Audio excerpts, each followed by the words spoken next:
We should be live now. Yay. Welcome back, guys, to the TheJadedTalk number 16. And today, we're finally moving forward with the timeline, a bit at least. It's the New Rebellion this time around. I'm once again joined by Pico, as usual. Yay. Yeah. And yeah, the usual question, I guess. I know that you've you've speed read through the book yesterday, but yeah, I guess, how did you like the New Rebellion? It's a good book. It's really weird. Yeah. It's strange. Like, the timeline is moving forward, and this doesn't feel like shit, which is really, really confusing. It's a nice change of pace, really. Yeah.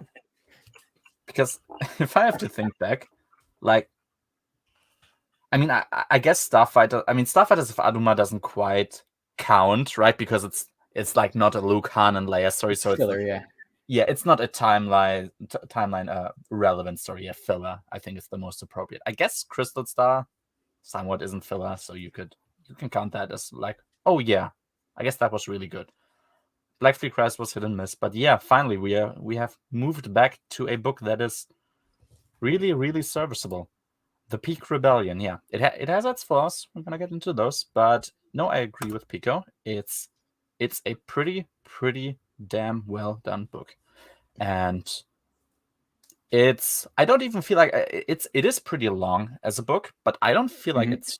I'm not sure I would say it's too long. I don't think it is. No, I think it's perfectly serviceable.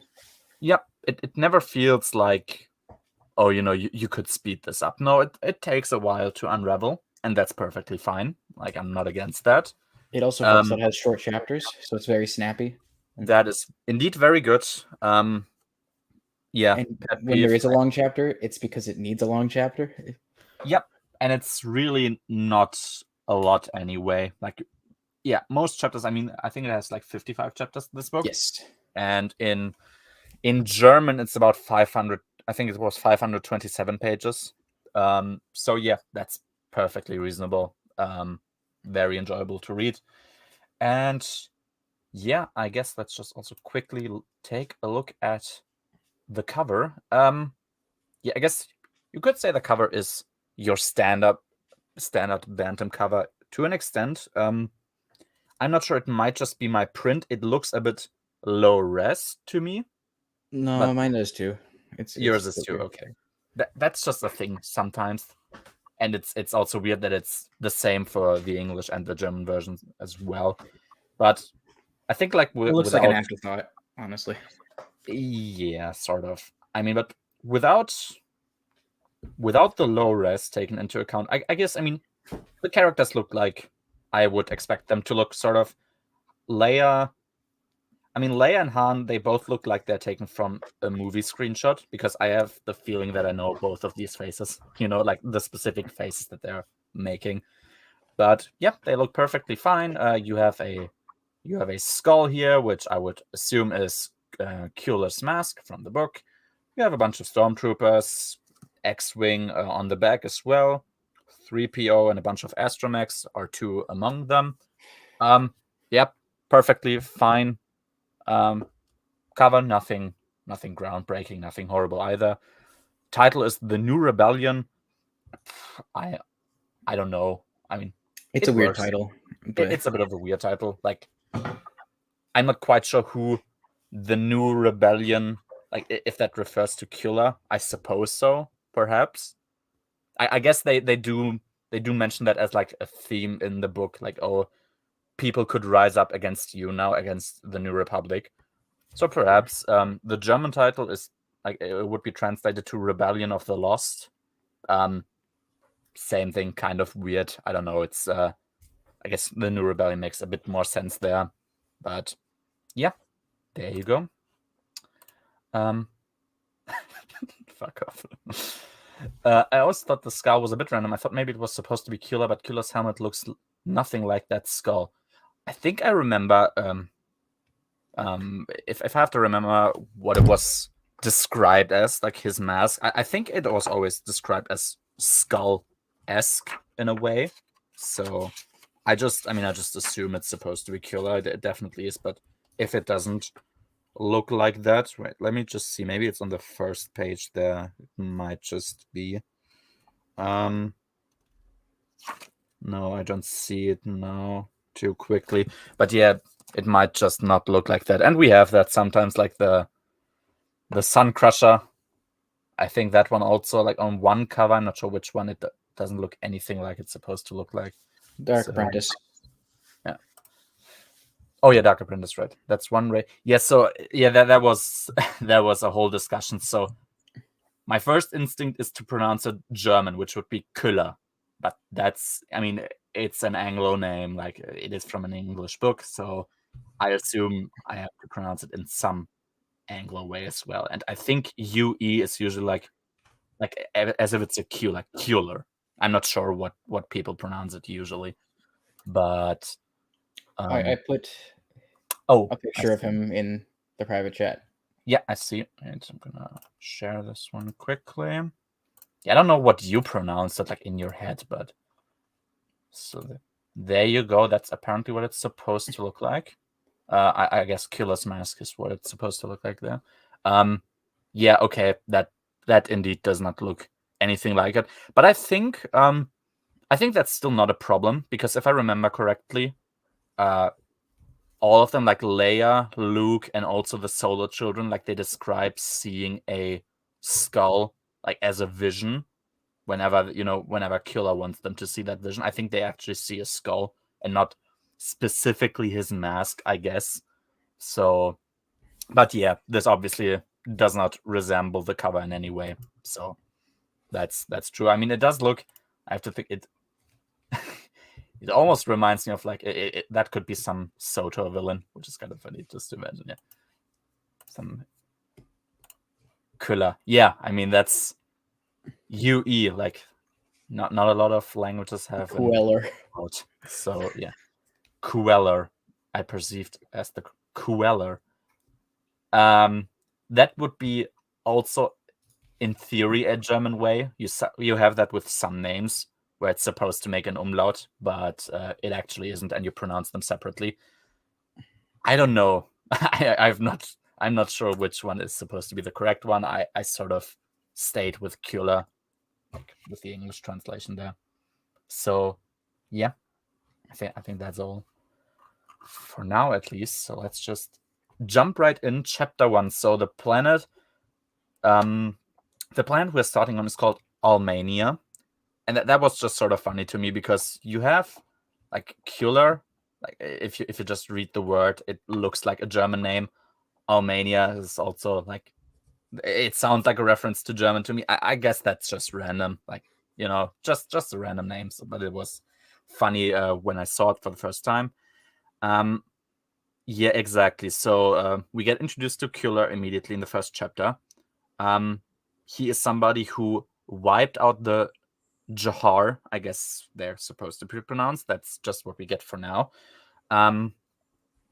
We immediately get a setup that he is very aware of who Luke is, because he knows about what happened to Alderaan specifically, and the way he talks about a lot of stuff and thinks about a lot of stuff, it immediately implies that he knows this like from a direct source, and we will get more about that later. Why he even knows all of this stuff in the first place. And we get reintroduced to another character, which we timeline-wise haven't seen for quite a while now, which is Brachus. Yeah, exactly. So he apparently is in some form of alliance with him. And yeah, we're just on that planet Almania in the beginning. I think what I can generally say about all of these places is that they are nicely described. Like Almania, it's basically a planet that is entirely in ruins, and it has this eerie atmosphere, like as if the apocalypse just happened, which is basically what happened anyway. And what's her name? Christine Catherine Rush. That's the author. She does those environmental descriptions really well. That is just a strong point throughout the book, so I can say that for now. Yeah, Brachus, who famously, as I have found out afterwards, gets described to be very, very handsome a lot of times. This does include this book as well, which is, I don't know what to say. I guess that's his thing. Like, what was it, Mother of Pearl Eyes for Yes, Tion, Tion. which admittedly annoyed me less in JT because I actually like Tion, so I was like, yeah, whatever. But yeah, her thing are her eyes, and I guess his thing is that he is very, very handsome, and everybody notices for reasons. I guess there you go. Yeah. So, oh yeah, we have a reference to some form of catastrophic attack that Brakis had, or like that Brakis was a part of while on Yavin 4. And afterwards he was like built up again by Killer. I was like, I did wonder at that point, what exactly does that mean? Like, is there a battle? Like, is there maybe from a game or something that I am not aware of? It might just be, I'm not sure if somebody responded to me about that. It might just be his like personal test that he failed. You guys remember that Killer brings up, oh yeah, afterwards, after you failed there, that's when I built you up again. But yeah, so we just got a bit of backstory for now. And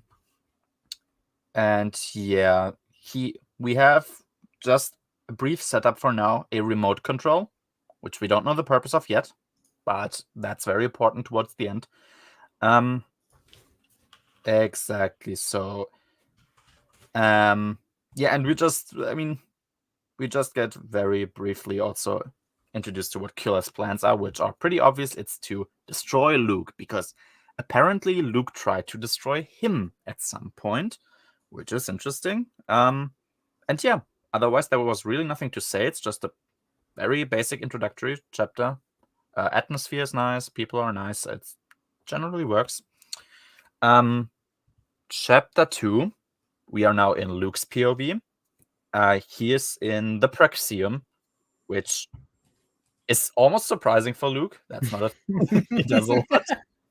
He usually finds a reason to not be in the Praxium, which, at some point seemed really important to him. Like he was brooding about how to become a good Jedi. Like in this, this little indie book series, you might have heard of it. It's called the Throne Trilogy. Like, should probably rebuild the Jedi Order. So hey, there you go. He is in the Praxium. That is good.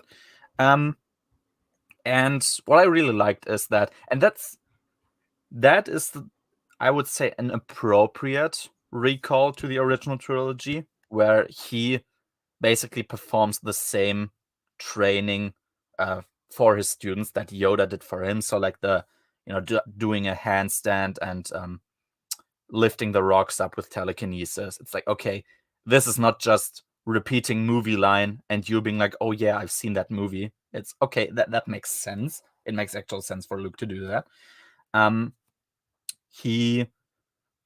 We get Luke being perceptive, which is also not that common anymore. He notices, like, usually when students come to his Praxium, they act very similar in just everything, because they sort of try to adapt to each other, and they basically do what others are doing to, like, not to not be too noticeable in a bad way. And he always hopes that his training changes that, so they become actual individual people who act and think more individually, more independently, which is good. Makes sense for him. And he even even has a bit of fun with them. Like, he teases them a bit while he's doing the training, and he's feeling, I think it was described like he's feeling childlike again while doing this, which was also nice, because yeah, Luke seemed to be very sad usually. And I have a hard time almost feeling bad for him, because usually when he feels sad, it's self-inflicted.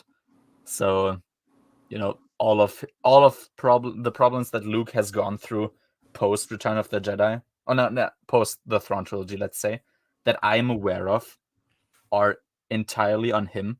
Like, JAT is fully on him. Killista trilogy basically is on him. Dark Empire. Dark Empire obviously is on him. Black Fleet Crisis somewhat as well. He could have helped there. And yeah, and now he's here being like Luke again, which is a strange thing to do for Luke, but there you go.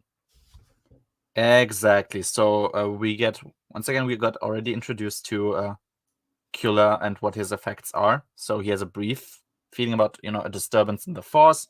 Like he feels that same thing with Alderaan. Like millions of people died very painfully. He also has a vision of Leia and her entire face being covered in blood, and all of that was very nicely done. Like in general, these Force visions are incorporated nicely into the story, which I really like. Something also very surprising, we are also in Leia's POV now, is that she seems to have, regular contact with Mon Mothma again, and which surprises me a bit as well, because like in Black Fleet Crisis, we really had this point of Mon Mothma basically shut herself off, and Leia didn't contact her for like months, which seems weird to me because like, is there any politician that Leia like really, really trusts other than Mon Mothma? Like, there's here and there people that she knows from her past that she also trusts. There was one in Black Fleet Crisis as well, but Mon Mothma should be like the one politician that Leia goes to for everything. She usually Well, she doesn't. should be dead, to be honest. But She probably should be dead, yeah. But if we consider that she isn't, she is like the only person Leia should regularly go to for any sort of political advice, and she just isn't. So that's weird. Yeah, there's a brief sentence that I thought was interesting, which is Leia hasn't felt a feeling of loss for a very long time. So, and the context, as I understood it, was like a political loss, which, I mean, timeline-wise, doesn't quite add up because Black Fleet Crisis, to me, I mean, sure, ultimately it wasn't a political loss because she remained in her position. But like the beginning of that story, it was basically just one political loss after another. So maybe that's just an author not really connecting that much anymore. I mean, it's not like this is the only instance where we see that that things are repeated and that other information is ignored. So that it's just a little thing. It's not that bad, honestly, but I just thought it was worth mentioning for a moment there. Yeah, also a little timeline thing. Mon Mothma is like described to look a lot younger than she did in the Black Fleet Crisis. I think in Black Fleet Crisis, if I remember correctly, she was described to have like a full set of gray hair already and like to be very wrinkly. And here she only has like streaks of gray in her hair and just a few wrinkles and like, okay, minor thing, not that horrible, but yeah, it's a thing. She becomes younger again. And we get introduced to something I thought was very interesting at the time. I thought it at the time because, to me, and I haven't heard your opinion on this yet, so that's going to be interesting to me, that conflict doesn't quite hold up. So we have this conflict where a new law is passed, which enables former Imperial staff, but like low-level Imperial staff, of course, that wouldn't apply to a Grand Moff, let's say, but it specifically says no Grand Moffs, if I remember exactly. correctly. Yeah, exactly. No Grand Moffs, no governors, and like other just high-ranking Imperials are excluded explicitly, but all sorts of low-level Imperials are allowed to now run for New Republican offices. And and we get a bit of introduction, like what was the extent of their help to the New Republic. And it was usually like, oh, that there was like troop movement somewhere and they just sort of ignored it, or like they didn't do a usual checkup that they needed to do, but they weren't committed to the rebel cause as the actual rebels were. They were just, sometimes they were just a bit lazy, and that would end up helping the rebels. And now they are supposed to be allowed to get positions in the New Republic again. Yeah, and exactly, it's explained that Leia managed to stop. Oh yeah, stormtroopers are excluded, which is almost interesting to me because I would assume stormtroopers. You could also say that, they were probably forced to be stormtroopers, but at the time of Thrawn, they started yeah. conscripting. Mm-hmm. So And, that's and then if we take Dark Empire into account, that's like 3/4 of the galaxy taken over. So there's probably a lot of conscription now. yeah. So. Don't remind me of that. Yeah, 3/4 of the galaxy. Yeah, that's quite a lot of people, and if they want to make that argument, it's weird to me that stormtroopers are excluded from that. I guess sure, stormtroopers are like they are somewhat the elite already, so I guess that was the calculation behind that. But yeah, stormtroopers are also just normal people. Perhaps it's because they used weapons, whereas others probably didn't. I don't know, but yeah, I'm just gonna leave that there for now because we're gonna get to the actual applications of that new law later on. But just as a general conflict, I was like, okay, yeah, I mean that perfectly makes sense. You have a bunch of people who ran the empire. They perhaps are not like they are just normal people. They don't get to run these. Yeah, and now it's like, okay, they're here. You need people. You need people with experience as well. Of course, you can't just run government offices with all new people. That's perfectly reasonable. And we'll just leave it at that because we're gonna get to those. Yeah. And Leia is, and I like that. I do think that's very appropriate for Leia. Leia is very against that. Because she describes about herself like she was always a part of the rebellion, like as openly as you could be at the time, of course, but still, she was never that supportive of the Empire. She never did the Empire's bidding in the way that others did. Whereas others, just ignoring something or not doing a control that they were supposed to do, that's not really what she describes herself as being rebellious, which also that's perfectly reasonable. And she wonders about herself, like whether she just doesn't want to let go of the past. Like, of course, at some point the war is over. You can't be in a state of eternal revolution, eternal fight. Wait, the war is over? I get okay, maybe not the war, the rebellion. Let's say the rebellion. No, we got to move this to after Hand of Thrawn. The war's over. That's true. I mean, I guess the war is sort of over because we do get the mention that the Empire isn't really that much of a thing anymore. But yeah, like the rebellion, let's say that is obviously over. And of course, the New Republic did understand itself as still the rebellion to an extent. But sure, like at some point you need to move on, and Leia wonders whether she just refuses to do that, which is very introspective of her. And like, yep, okay, makes perfect sense. And Leia also feels she has the same vision that Luke has about about both the millions of people dying, and I think she also has a vision about death coming up, like some form of death is still that's still going to happen. And she immediately says like, okay, we're gonna need more security on the upcoming Senate meeting that she's gonna join, which and also specifically to get guards for Han as well. It's like, okay, yeah, makes sense. Yeah, and the only word that Luke. So we also get back to Luke and like how Luke reacts to that vision or like to that feeling of million people dying. And the only word he can say for that is Alderaan, which also makes Leia, I think, instantly understand. It's like, okay, this is serious. And I like that. It's it would be obvious that that name is just an instant, yeah, okay, this is serious.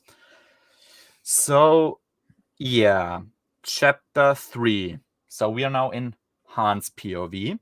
He gets called by his partner, a former partner called Jaril. He gets called to a specific bar, which gets described as the bar where Han back in the day won Dathomir on. I'm a famous hater of that story, so I was not impressed by that. But okay, I can see, it's a connection, whatever, fine. And Jaril is like, he basically wants his help in a way, and he offers Han like more money that he could imagine, and Han counters like, "Oh, I can imagine a lot," which, okay, this one's a bit more on the nose, perhaps. That's the line, from A New Hope, like, "Oh yeah, the princess can give you a lot of more money than you can imagine. I can imagine a lot." Bit on the nose, but still fine. And yeah, Jarrell is trying to rile up Han a bit. He's saying like, "Oh, Han is basically only taking care of the kids now. Like he's I guess a house husband or whatever, while Leia is quote unquote leading her own little empire." I am okay with Han being a house husband instead of dumping his kids on Winter. So you know what? I will take it. Yeah, that's. I mean, funny that you say that. I know.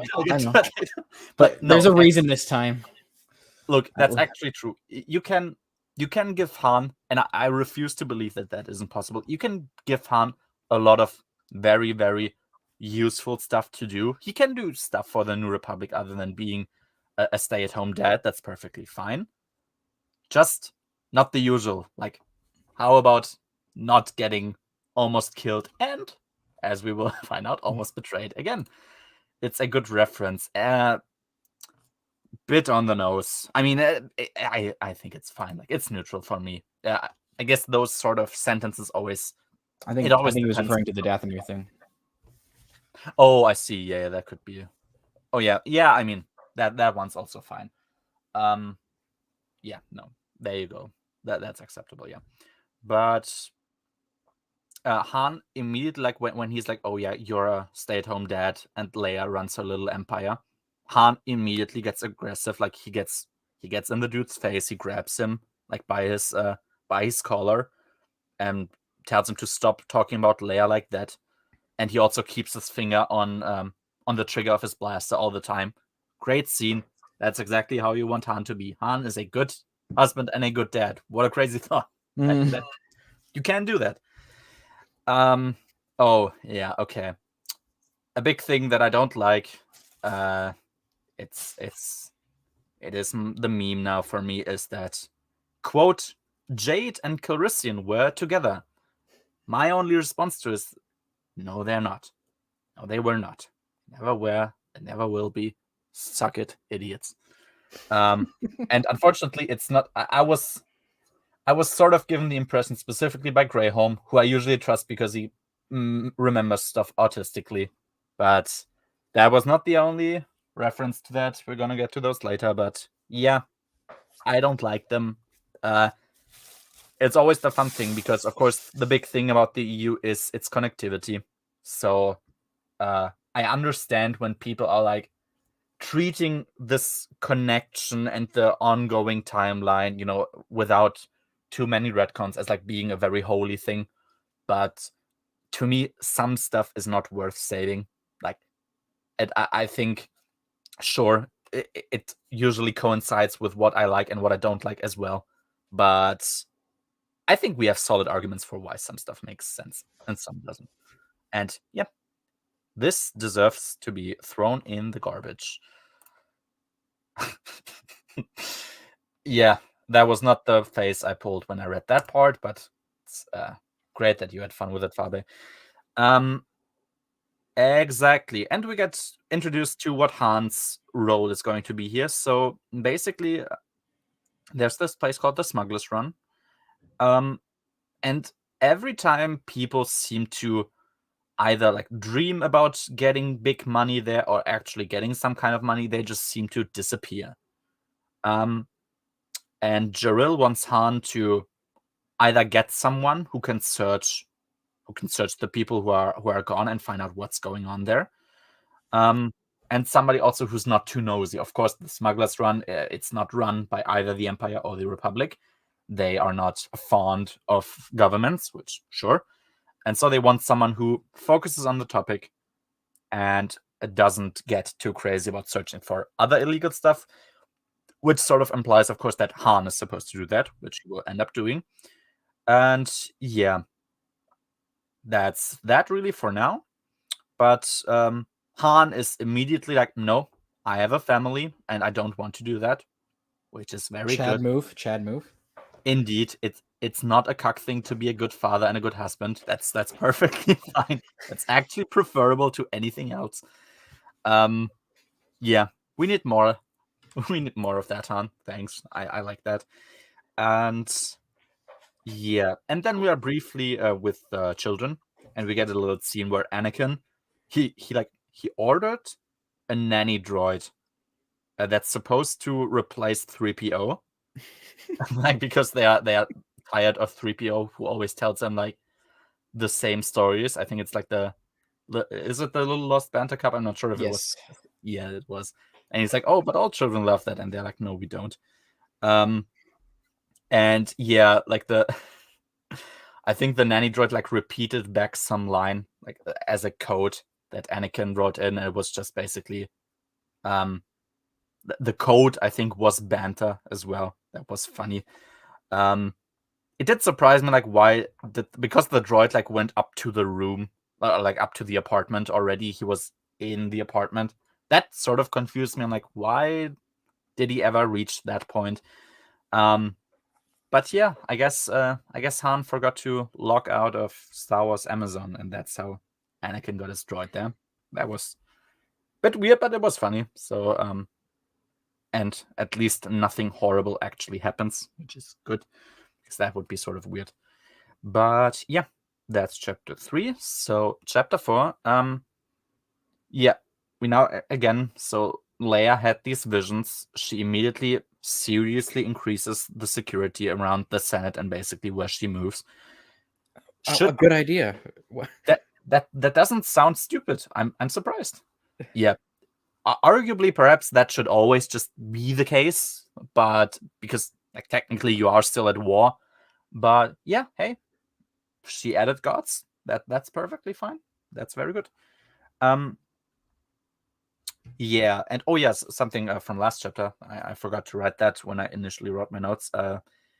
The children, they also have the same vision that Luke and Leia have, and then like all of them just immediately start to cry, which I thought was a well done scene. And like once again, I mean, it's the third time now you immediately get okay. This goes to all of them, and it's obviously a very serious thing. And I thought all of these scenes pretty like represented that very well. Yeah, and exactly. So Leia's in the Senate building, and there's something interesting, like for architecture wise. The Emperor, apparently he built a ceiling like made out of crystal, and it basically it creates a rainbow in the middle, like where he is supposed to stand. Like if the sun shines on it, like it looks as though he's the second coming of Jesus or something. Which I was like, yep, I guess that would make sense for him to do. That was just pretty cool to imagine. Oh, something interesting that Leia mentioned is, quote, "The war with the Empire is long over." Interesting. But as we all know, there is no formal peace with the Empire until Hand of Throne, which means Zahn obviously didn't read this book. So after Vision of the Future, I guess. I think that. Yep. So they. No, I mean, of course, yeah. The Empire hasn't been like a major political actor for quite a while now. Basically, since Darksaber, right? Yeah, they weren't there in Black Fleet Crisis really at all. Adumar is just a bit. That's not really applicable. Crystal Star, it wasn't like the old Empire. It was Hathria. So yeah, Darksaber probably the last time we really get something like a big Imperial force mentioned and in active combat with the New Republic. And yeah, because Crimson Empire they're all doing their own stuff as well too. Exactly, like that's also not Palpatine's Empire. That's its own little thing. So yeah, it makes sense that you would say that. Sure, it's shout out to Dala for the final nail in the Empire coffin. Ugh, thank God. Yeah, maybe that was necessary. Yeah, the one. Oh yeah, yes, I see. That is correct. Yeah, exactly. So all of those are not the mainstream Empire. The last mention of the mainstream Empire like the old Empire actually doing stuff is Darksaber. So yeah, there you go. Makes sense that you would say that. I guess the deep core is still Imperial. So yeah, that's that. And yeah, in this chapter, something pretty impactful happens. So we get a bombing scene. So the Senate building is being bombed. It kills quite a few people, and it seriously roughs up Leia. And now we have a skull mask. So I did translate it as skull. So I guess that was just the vision that Leia had, but not what the mask ended up actually looking like.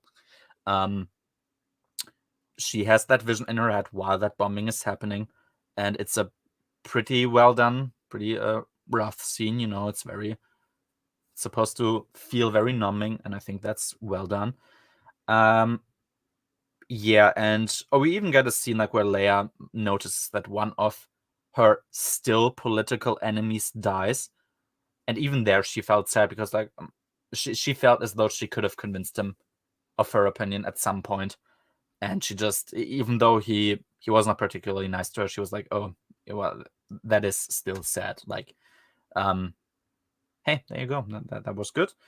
And of course Leia's first instinct is to assume that it's the Empire which was responsible, and she immediately thinks about how she's going to pay them back for that, which makes, I mean, sure, revenge is not the Jedi way, we get that, but that makes perfect sense to me. That's very, very human, and that does seem like something Leia would think in that moment. So yeah. Chapter 5 now. So yeah, the tremors of the explosion, they reach Han in that bar where he's in, and the guard basically wants to stand to stay in the building. So the guard who's at the door of the bar is like, no, you can't leave. Han is immediately just like whipping out his blaster. He's shooting the lock of the door, and he's just pushing himself out, which is also like, yeah, that's a hot-headed but not stupid thing to do. Han is like, yeah, this building can collapse at any minute. We should fucking leave. And of course, Han wants to look what is supposed, or like what is happening currently. Perfectly reasonable. Han very quickly, of course, when he sees that the explosion comes from the Senate, he's immediately worried. He takes off. He's sprinting towards the building. He immediately rushes to the scene. He ignores everyone who, of course, would tell him like, oh, we have everything under control. Let the professionals handle the situation. No, he's rushing straight to get to Leia, which is very nice. Han is a very well done character here. And Leia feels, she just randomly, she feels guilty for the situation that has unfolded, and she wants to help everyone, like to get all of the injured out of the way. But yeah, and she fully believes that it was the former Imperials who did it, which once again, it makes perfect sense.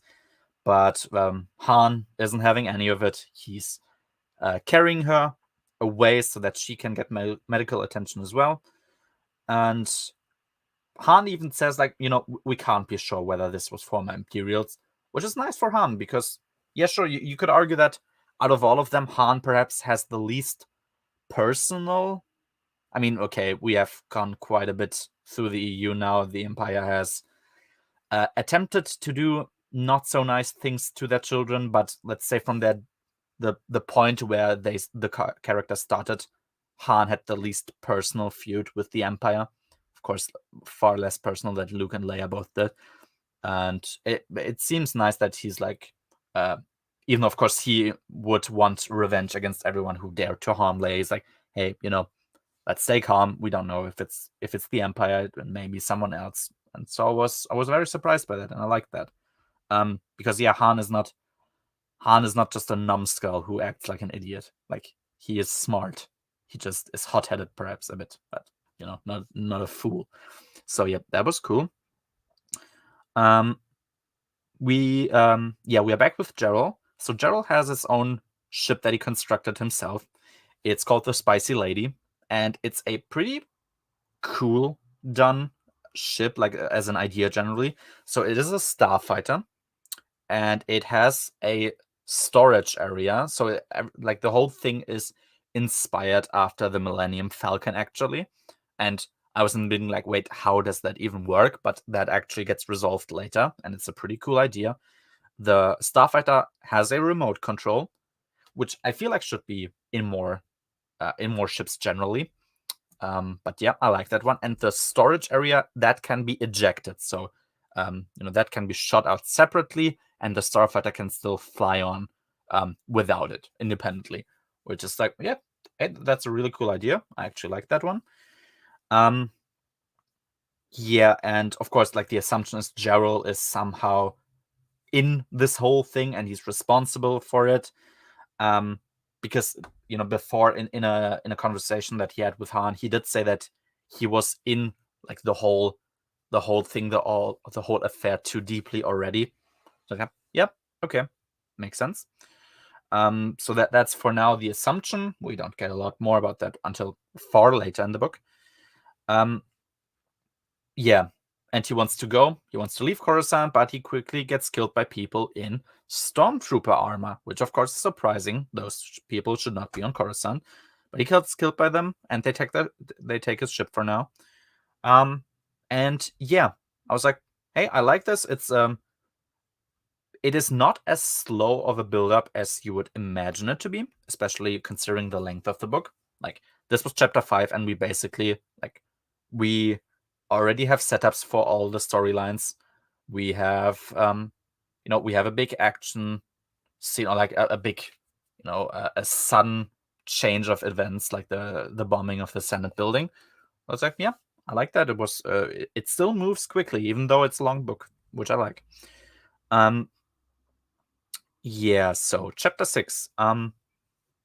Luke now arrives on Coruscant as well. He immediately rushes back when he notices what happens, which makes perfect sense. Of course, we sort of meme every time that Luke leaves the Praxium, but that usually is for highly personal reasons that really have no, like, or let's say that in a perfect expanded universe should have no relevance. So both the little Callista romantic escape, let's call it that, and also the Arcana, the whole Arcana thing unraveling. Those were both pretty dumb reasons to leave the Praxium on its own, and this makes perfect sense, of course. So I don't make fun of this scene.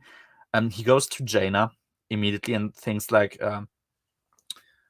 he asks them like, "Oh, what's going on?"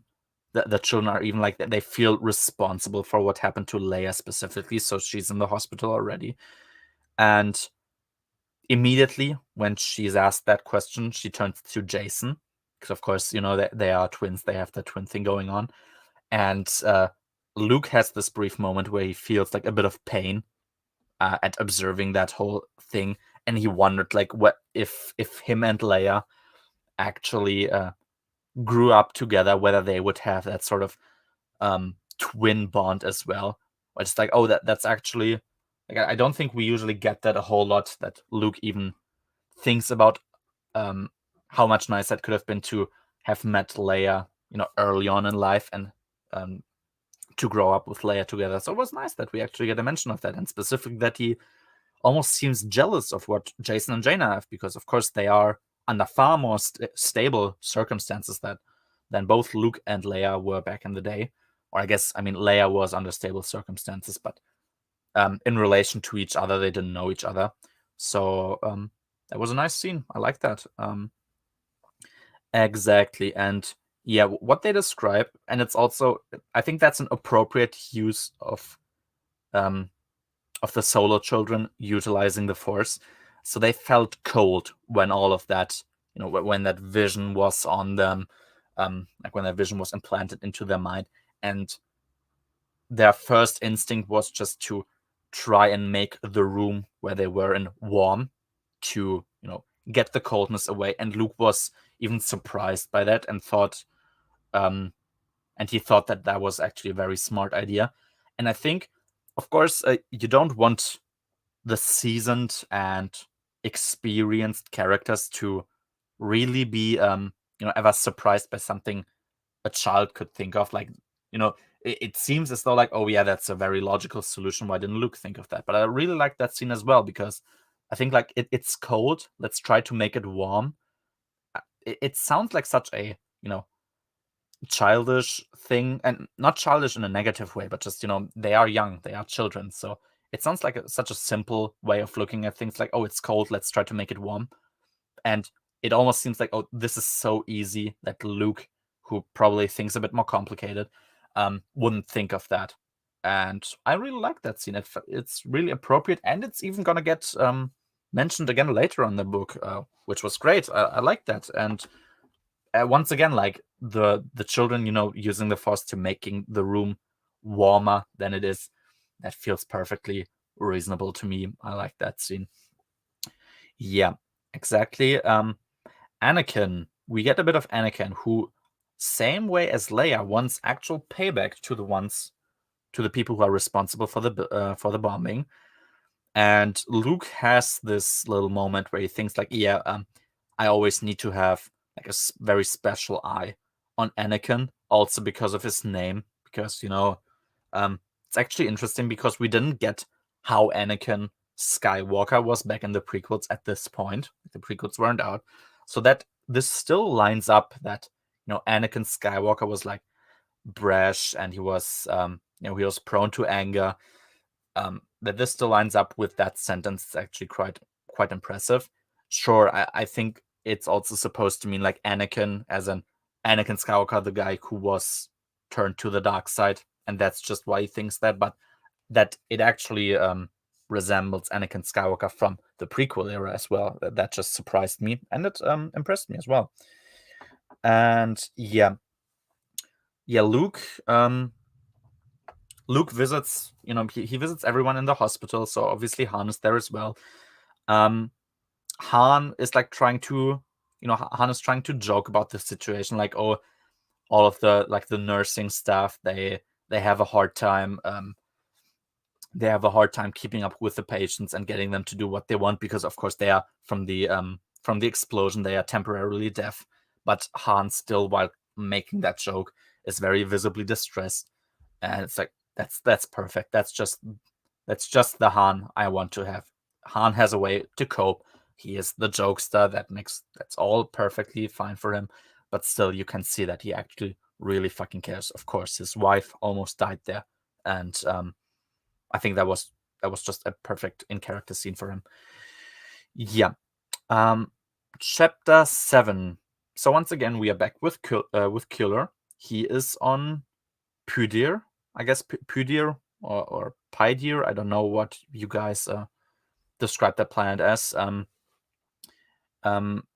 He's there. It's also a planet that is pretty nicely described. It's the way when I read it, the way I imagined it, it seemed to be described as though it looks like ancient Egypt. Like it's full of riches. Like the streets are made out of sandstone. The houses look very beautiful and of course appropriate for the environment. And I don't know why. I guess that whole that whole sand thing that made me think of, oh, I guess this could be the way that that ancient Egypt would probably look like, or what you could imagine it would look like. So I like that thing. Oh yeah, and also Killer, he has an assistant called Harzig. So Hartzig. I guess Harzig or something would be what you describe as. So yeah, it was just a random combination of German words that surrounded him, which I just thought was amusing. German words are cool. So German words are indeed cool. I have to agree. I did make a note that I just called more Lando and Mara retcon stuff cringe. I think, oh yeah, I think at that point there was a reference that Lando and Mara apparently like went to some, it sounded like some resort, I don't know, or like some pool where they went together, to have a vacation. And I'm perfectly fine with keeping it that way. It was a vacation because cringe, sorry, no.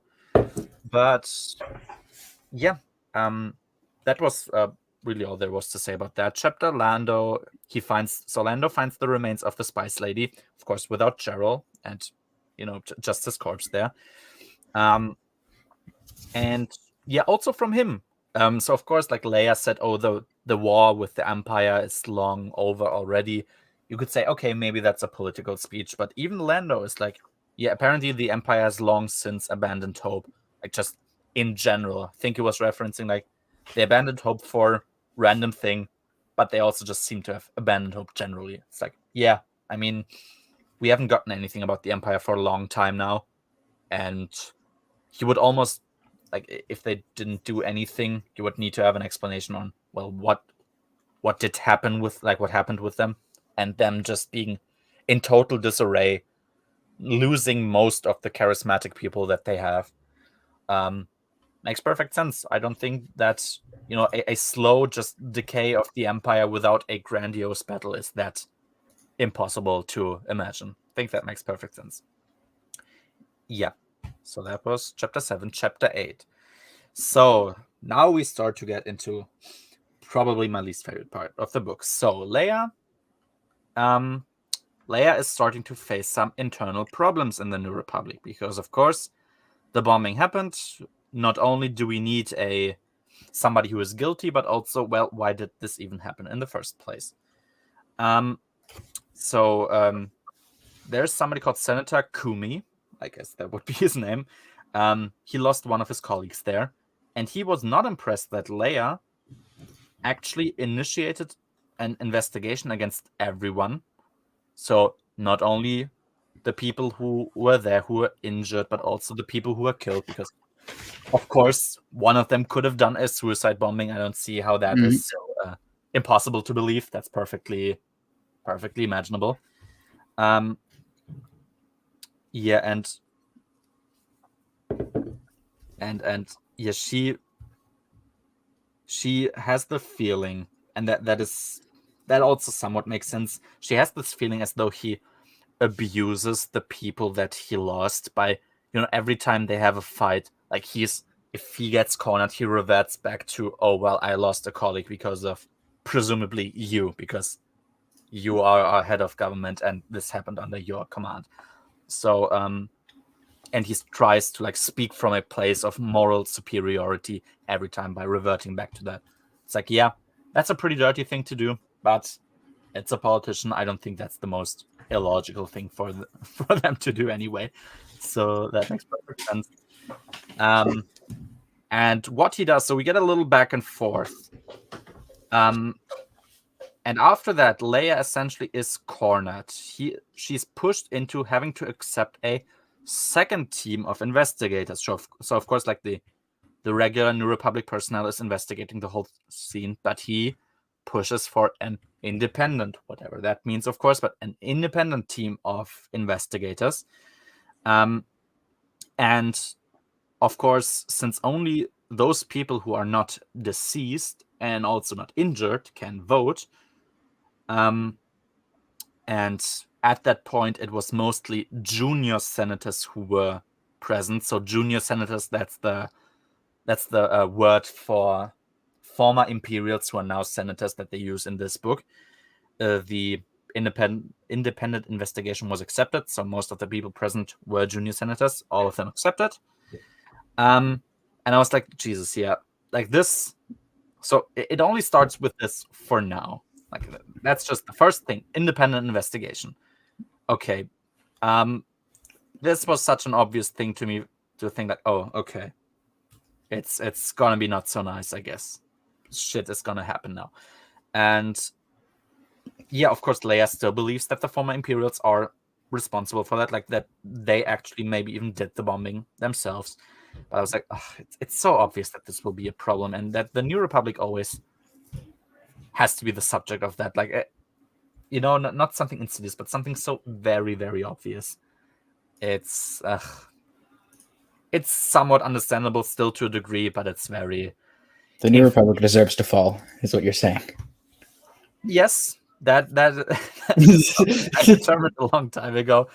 And each of their iterations, like, they don't improve themselves. Like, I would actually have to think back on how many times I think the New Republic did not deserve to fall. Like, I think an appropriate example of somebody of the New Republic acting shittily, but somewhat understandably so, is in Adumar. The guy got prosecuted for it. but still he was throwing the people under the bus. He was trying to get the planet into a war. And yeah, but that was like, yeah, makes perfect sense almost. And you at least understand why somebody would even do that. This is the kind of thing where I'm like, I don't get why this faction hasn't fallen like 10 years ago already. But oh well, yeah. So independent investigation. There you go. We have that now.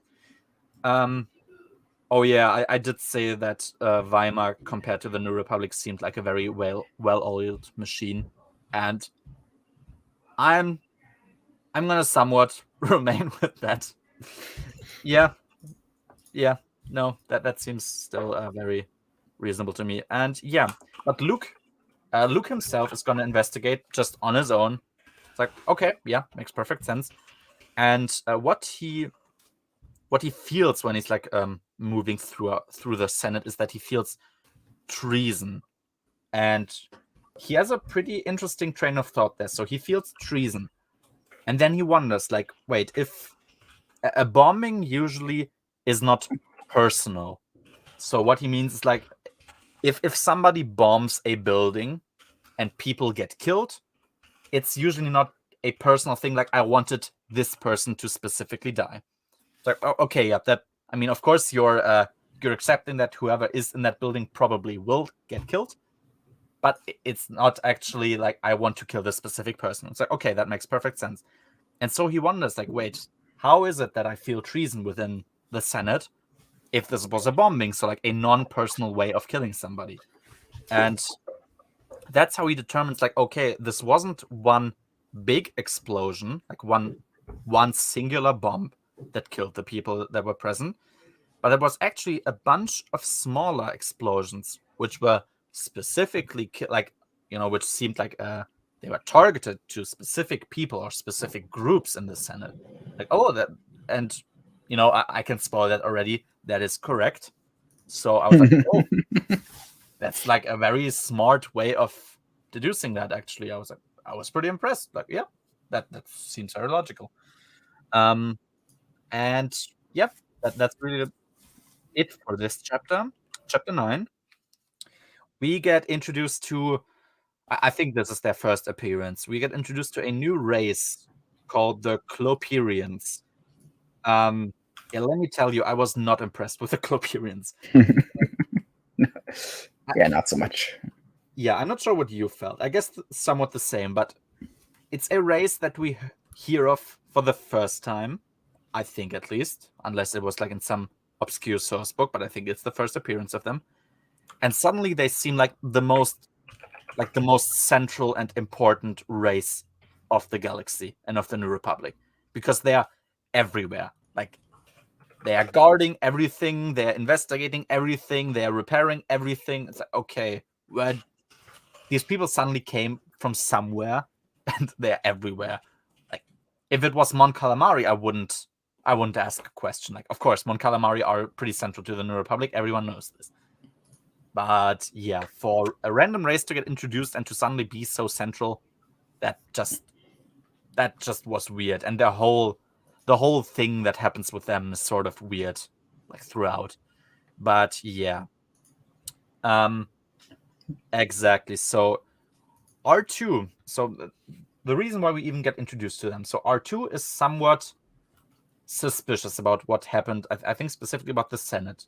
So he is like, he wants to now go to Luke's X-wing and just see what's going on there. And while he's going through that place, he's recording everything with his camera, which is like, oh, hey, that's smart. But I think body cams is something that the New Republic should just have generally. That doesn't seem too stupid, because usually it seems How about just cameras in general? Cameras. I mean, okay, that does sound like proper sci-fi, so let's not get too crazy. But one or two, that could be fun. Yeah, like cameras. That's the most basic fucking bitch thing you can bring in there. That should be everywhere. Like SOTOR had cameras, and if you get compared to SOTOR, yeah, that's kind of pathetic, to be honest.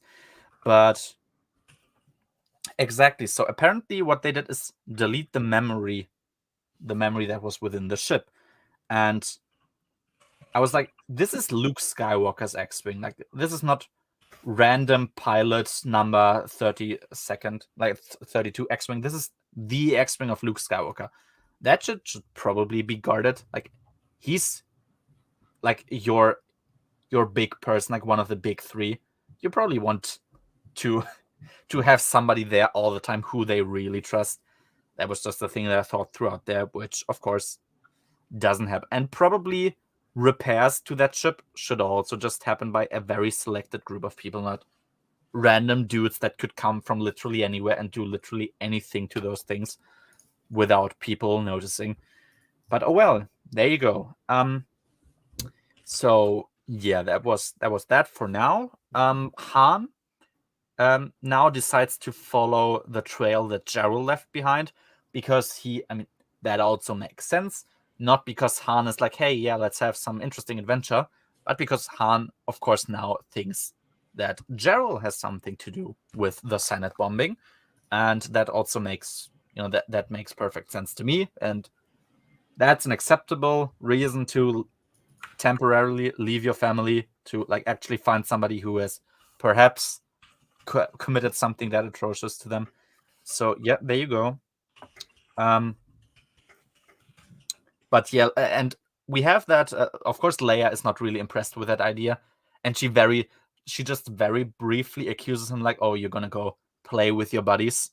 But like, the reason why, let's say, I hated that sentiment from her in Jedi Surge, but I didn't here because immediately afterwards she treats that entire situation very seriously, and it's like, okay, I understand. So it's like, okay, a brief joke. Like, it's not a very serious accusation towards him. Like, oh, you actually just don't care. You want to leave.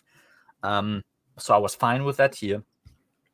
And it's very clear that it's just desperation from her part. Of course, something horrible happened to her, and now in this time of need, Han wants to immediately leave, and of course, Luke already left as well.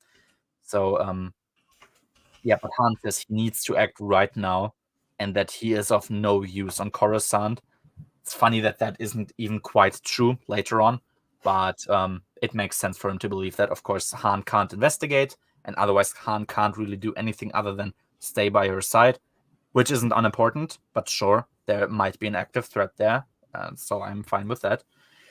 And yeah, because you mentioned it before, the kids will join back with Winter and go to Anoth, which we know from Champions of the Force, or like JAT in general. Yeah, and this time, at least it makes sense because there was an active bombing. We still don't know who did it. We don't know where the person who did it went. But yeah, it was just funny, I guess, in a way. Like, oh yeah, this planet exists, and Winter.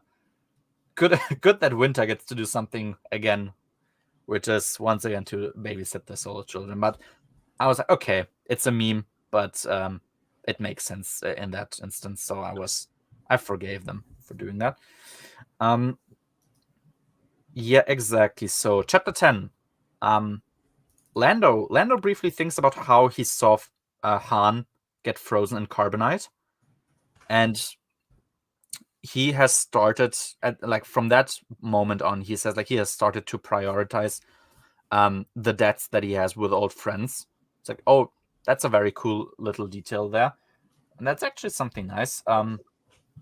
Excluding all of the Mara Jade mentions, I really, really liked Lando throughout this book, and yeah, I think I'll He doesn't probably suck. Just- It's Lando can be a cool character. I like him. There's no reason to make him not shitty. There's no reason to make him shitty. And he was cool, but pretty cool in Black Fleet Crisis. Like, actually very good, and the best part of the OT cast. But here, still going on. I mean, yeah, like I said, I don't like the mentions of Mara Jade, but this is very good, and we're gonna get a lot more good scenes from him later. And yeah, so the storage of the spicy lady, that's what Lando finds as well. It's full of random Imperial stuff. And among those things, there was also a message that Gerald sent to Almania. So, obviously to Kula, about there being a shipped package, a big firework, and, quote, Han will probably play along. So, of course, it references their little conversation before. And Lando even manages to find this message in the first place because, of course, there were stormtroopers apparently on this ship. They tried to delete stuff. But since the ship was inspired after the Millennium Falcon, it actually has the same kind of mechanism that makes it possible for them to get deleted messages back. I'm like, oh, even that makes sense. And like, still at this point, I wondered why the hell is this thing so specifically made after the Millennium Falcon, but we even get a brief explanation of that later. So it's good that this was treated as something that needs to be explained.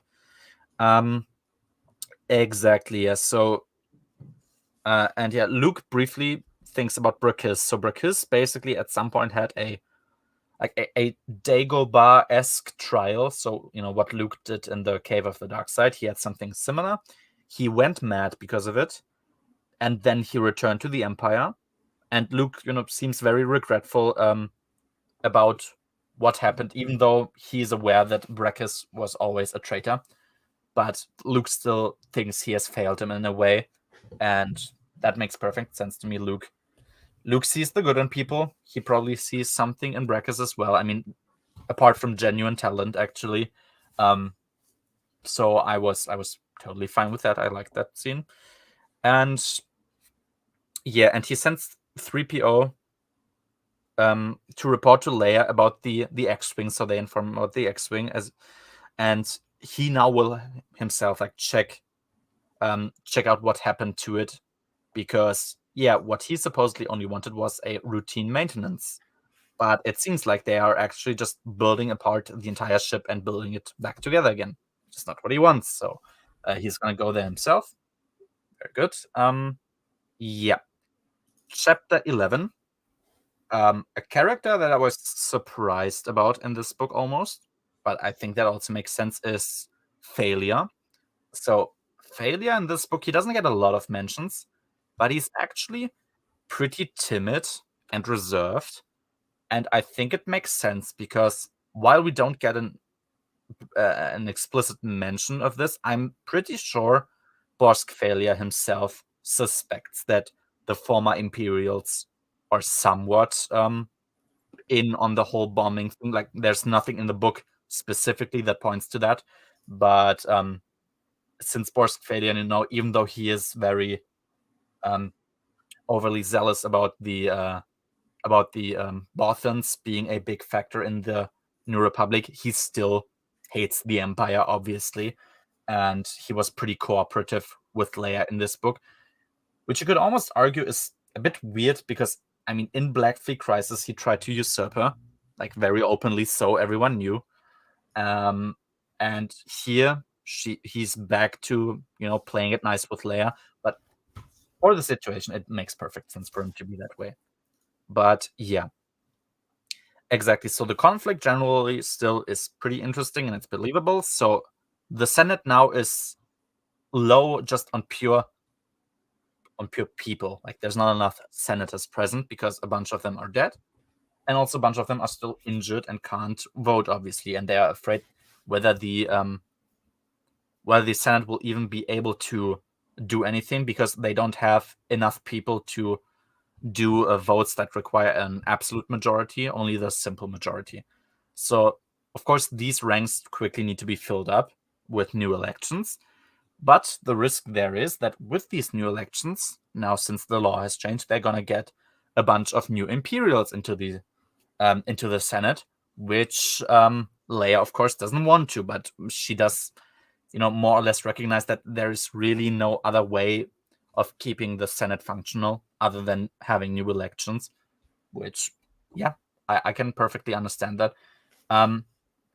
The only thing perhaps I wondered, and maybe that is just the fault of us not really knowing how the Senate really works, like, politically, is yeah, I always imagine, like, if, let's say, the president or like the chancellor in our world, like, he is unable to rule, like, I would just imagine that there's some substitute who can do that for him until he is able to do it again.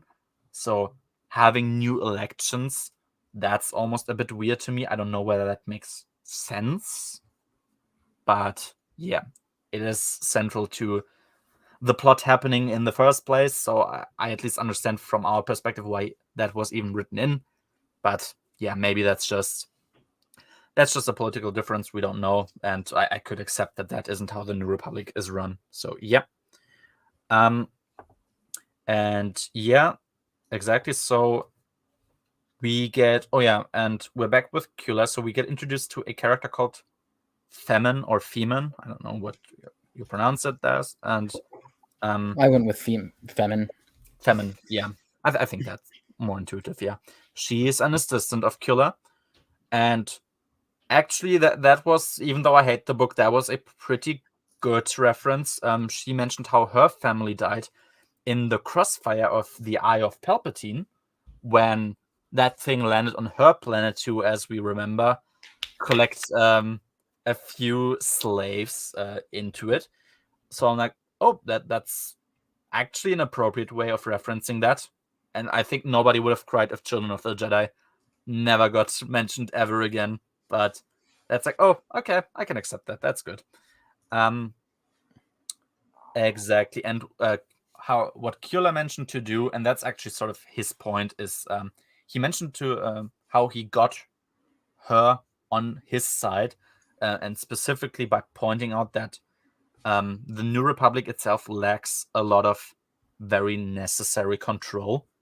Like, when shit is going down, the New Republic actually isn't able to just act.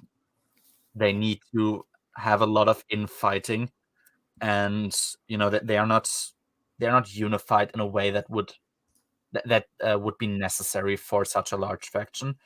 And it's unfortunate that he is very correct about that, but he is, because I mean, this is something that Neil Spa also pointed out, and yeah, it's not incorrect. It's true. I mean, he was from a book in which that happened as well, so there you go. But yeah, the New Republic always seems to lose itself in fighting, which is not very good. But yep, there you go. So it makes sense, and it's almost, I mean, still, he's an obvious villain, but it's like, oh yeah, I guess people can see how you would even come to that conclusion. Like, okay, I need to do something now against the New Republic because they're basically incapable of acting at all. But yeah, exactly. So Kula, what he wants to do is play, quote unquote, with both Luke and Leia out of revenge, instead of immediately doing what's necessary and taking the next steps. He's reveling a bit in their pain. And Femin herself is not quite impressed with that. So yeah, that's just what we have for now. And because apparently by not acting immediately, he's showing the same weakness that the New Republic showed. And yeah, what Femin now wants to do is to try and usurp him as well, which mostly just serves as a presentation of what Kula's powers actually are like. So yeah, that's that. Chapter 12. Yeah, so actually Luke's X-Wing, yeah, it was completely deconstructed. Apparently, since the X-Wings have now a new generation. And of course, the special thing about X-Wings were that there was a space for an astromech droid, because the the roles that astromechs served in an X-Wing, they were not integrated into the computers. But now that changed. So there's a new generation of X-Wings which doesn't have a place for an astromech anymore. And yeah, every single ship that every single X-Wing that lands in Coruscant immediately gets this treatment. Apparently ordered by Wedge, and not only apparently, but actually ordered by Wedge, because that was also like, who even authorized this, and it indeed was Wedge. But Luke is like, no, he needs an old X-Wing right now, because of course Luke doesn't want to go without R2. And he complains about how it's literally impossible that everything ever just works in the New Republic. Which, yeah, that sounds about right. Let me tell you, as a as a worker for the government, that's correct. But yeah, exactly. And the guy that Luke talks to is somebody called Cole Fardreamer. So the name makes it pretty obvious that he is from Tatooine as well. And what he wants to do now is to try and help R2 to repair the X-Wing as quickly as possible. But it's not quickly enough to serve Luke's purposes, because Luke also is like, okay, I need to move now. I don't have time to wait. So he gets another ship. He gets like a new generation X-Wing, and he will use that instead and leave R2 behind. He even briefly mentions how Leia could give him the Alderaan. So if I remember correctly, the Alderaan, that was like Leia's own personal ship from the Crystal Star. I did not like how it was introduced back in the day, but it's cool that it still remains and that it just didn't disappear all of a sudden, because, only got a mention in Crystal Star and then never again. No, it's still present, which is cool.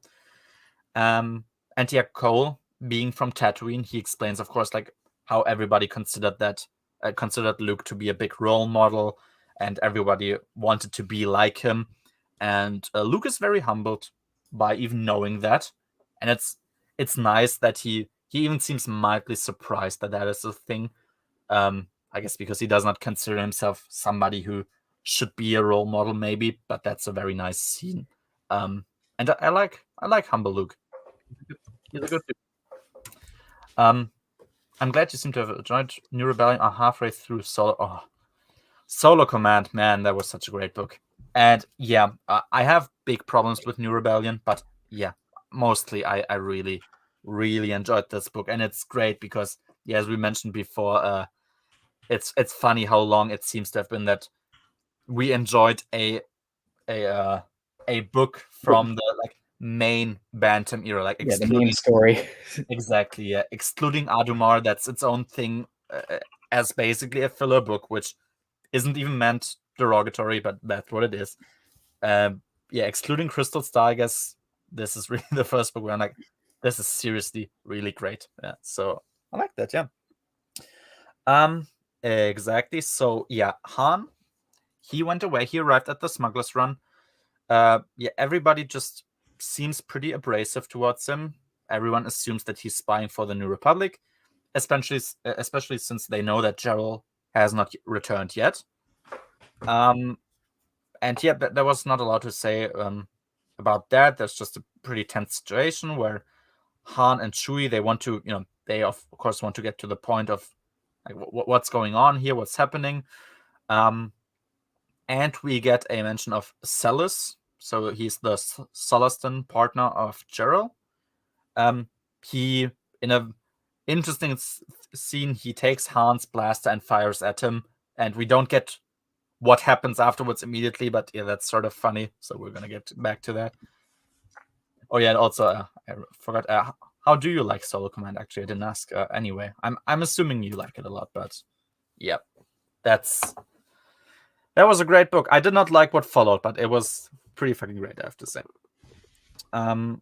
So yeah, chapter 13. So we get even more about Lando. So now he mentions how he kept having nightmares about Han being frozen in carbonite. And he says like that usually makes him feel very cold inside as well. Like, damn, I did not expect this. Like that, yeah, that he ever had nightmares about this. I like that it. I think this is the first time we really get that it seriously affected Lando. What happened to Han back in Empire Strikes Back? Because, like, yeah, he seemed sort of sad with it, but there's nothing really more about it. So it's good that it's brought back again, because we never got that resolved, actually. Yeah. Okay. Another cringe moment. So Lando calls up Mara Jade, because of course he does. Mara seems to have like an impish smile on her face, and she says, quote, you just can't endure a few days without me, huh, Lando? Yeah, I had a little mini meltdown there, I have to admit. I was like, for this cringe, I'm gonna give this book -1 already. I was like, yeah, I hate this fucking trash. Fuck it. But yeah, I mean, okay, yeah. Let's say the passionate hatred I had for that scene has gone away a bit. But yeah, I don't like it. It seriously weirds me out. I really like Lando. I really like Mara. Please don't make me hate them more than necessary. I don't need to hate them. I really like them. And I was like, at least fucking Callista's gone already. And I think like I think there was like one mention of her name, but it was immediately dismissed again. So that, okay, at least we don't have to dwell on that anymore. And at least Luke's finished with his weird fucking ships for now, so that's good. But yeah, there you go. Cringe scene. I don't like it. But immediately afterwards, we once again get a pretty nice scene where Lando starts having self-doubts. He feels as though he could have stopped the bombing from happening.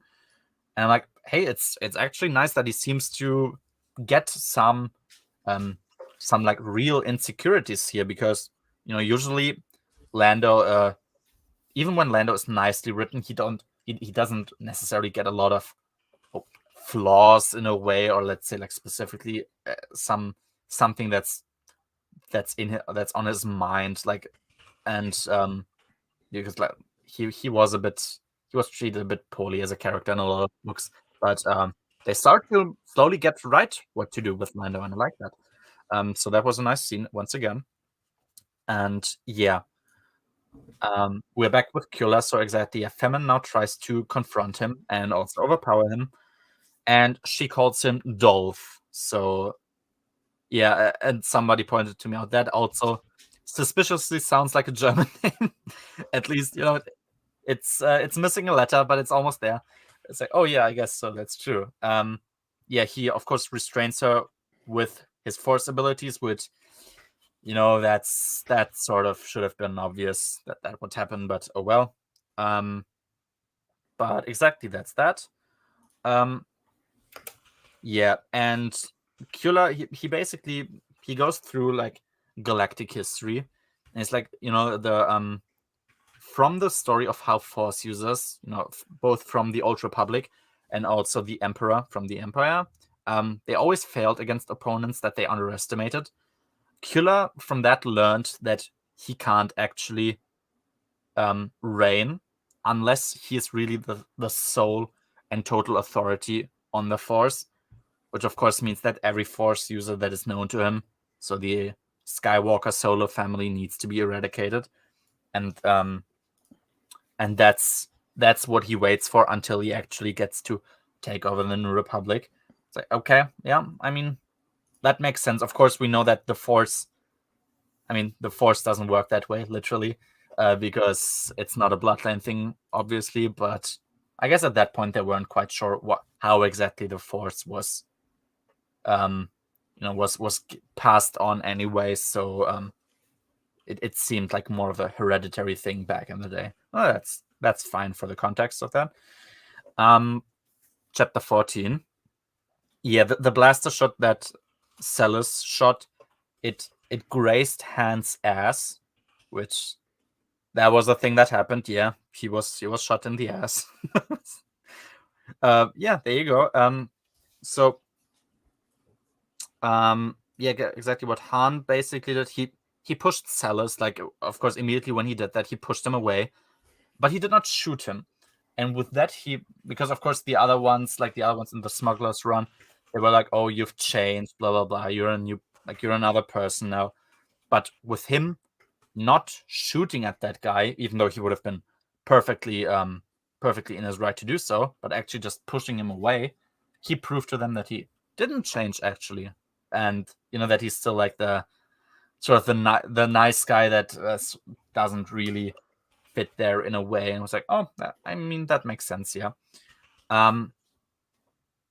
Another great scene. Yeah, we have one of the smugglers present is a woman. She's called Blue, and she starts to get a bit touchy with Han, and Han does a very crazy thing that I did not know was possible. He just swats her hand away immediately. Like, oh, you're married. Yeah, that's true. You're in a relationship. It's very good that you act that way, actually. We had a few scenes in the past. I always mention courtship and also Crystal Star in there, which did not seem to make it clear how they were actually in a relationship, and it sort of ignored that. But yeah, there you go. Han does not want to cheat on his wife. That's a good thing, I would say. Oh yeah, we get also a brief callback to Isolde. He is called Han's rival for Leia, which is cringe. Sorry, he's not. I still prefer the original German word that I found for it, which was that they mentioned repeatedly, which is Freier. So I always just love throwing that in. So Freier in German, it can mean two things: either like the first love interest, or somebody who's trying to get married to a girl, which would be a factually incorrect statement for Isolde, because we know that Han did before. And the other definition of Freier is the customer of a prostitute, which, yeah, considering I'm a bit more jaded on that book, it just speaks to me. So I consider that to be the correct definition there. Yeah, exactly. So they all sit down to eat, and Celis, he still has a blaster with him. And Han is he's very insistent, and he gets pretty loud about somebody taking that guy's gun away. It's like, hey, yeah, that makes sense. I don't. I was wondering, why do I specifically like this little thing? Like, he's just getting pissed off about how this guy who just shot at him still has a weapon. It's like, oh, yeah, that makes sense. That guy shot at you. He's probably unstable. You don't know when he's going to shoot again. Maybe don't leave him with a weapon there. Sounds like a good thing to do. But yeah, and exactly, we get what happened. So Celis, he once stole the blueprints for the Millennium Falcon, and now it makes sense why Gerald's ship, the Spicy Lady, even resembles the Millennium Falcon in the first place, because they just basically straight up copied the technology, which is good. It's good that this got an explanation and it wasn't just left there on its own. Oh yeah, Han is like trying to talk to all the smugglers. Of course, they are like smugglers are. They don't respect authority and all that.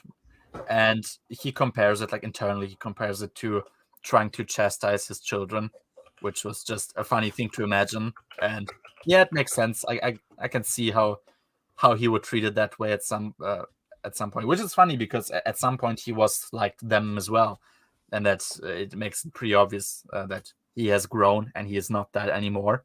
So yeah, funny little scene there. Oh yeah, Chewie gets insulted. Han immediately defends him as well. Another great scene. I love that. And he calls Celis a spice junkie, and he causes him to go. And yeah, that entire interaction, that was just perfectly in character for Han. He's not reverting to the character he was once. Nope. He has changed, he has grown, and that's good. And yeah, Luke. So Luke, we are back with Luke. He lands on a planet, and he gets attacked by something that was quite interesting. So it's, as far as I understood it, it was small, like, pink bubbles, and they use like little strings that attack him and stun him. He first tries, to do that with a lightsaber, but still, like, the strings land on him, and he just starts to get more and more stunned. And then he remembers, both Yoda, how he talked about the Force and Dagobah, and also how the kids mentioned, that internal cold that they had, how they fought that back by just using warmth, because he started to feel cold, and that's what he remembered in that scene. And then he uses the Force to make the bubbles burst. But of course, when he made them burst, it hit him again. And I was like, I mean, the whole remembering part of that scene was quite nice. But I was like, can't you just first use the Force to push those bubbles away and then make them burst? Like, I don't throw your lightsaber across and make them burst like that, because yeah, of course, they explode in his face, which is unfortunate, because of course he starts to get stunned there. Dark greetings. Oh, you're still awake. Welcome. It's pretty late for you. I suppose you don't want to join, but in any case, hello for being on here. Quite nice.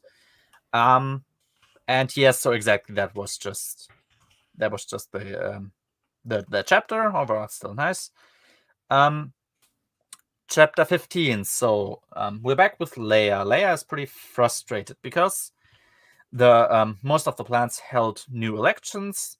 Those with deceased senators, obviously, and mostly it was old Imperials who won the election, meaning that they now hold a simple majority in the Senate and can block literally every decision that Leia wants to make, which is not good.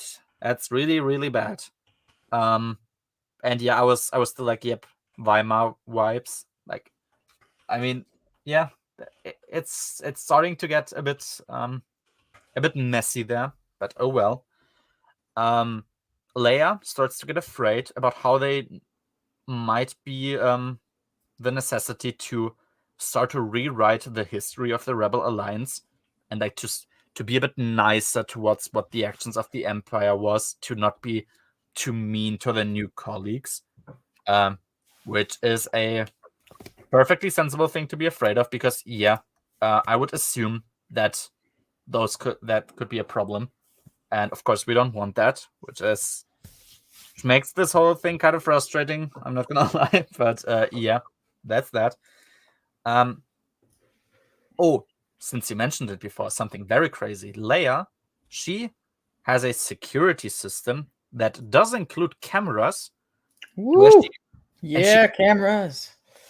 imagine this. Like, this sounds really fucking crazy, but just try to hear me out for a second. So she can first check who's trying to come in, and then she can let them in. That makes perfect sense, actually. Before they are even able to enter her home, she just gets to check who's even there in the first place. And I just also remembered back there too. I reminded myself of Black Fleet Crisis, where people just seem to be able to walk around there. Like, I don't know, it seemed like nothing was going on. Like, also Mon Mothma's house as well. It's like, you probably want protection for that. But hey, there you go. That's actually a reasonable thing to do. Oh yeah, another mention about the Empire. So the Empire apparently is not really reigned over by anyone anymore. So it's like, I guess that includes Pelion as well. So we don't know what Pelion is up to right now. I mean, probably timeline-wise, he does control the Imperial Remnant, but yep, that's the information that the New Republic has for now. Exactly. So Lando. So Lando now, starts to understand that he will also need to go to the Smuggler's Run.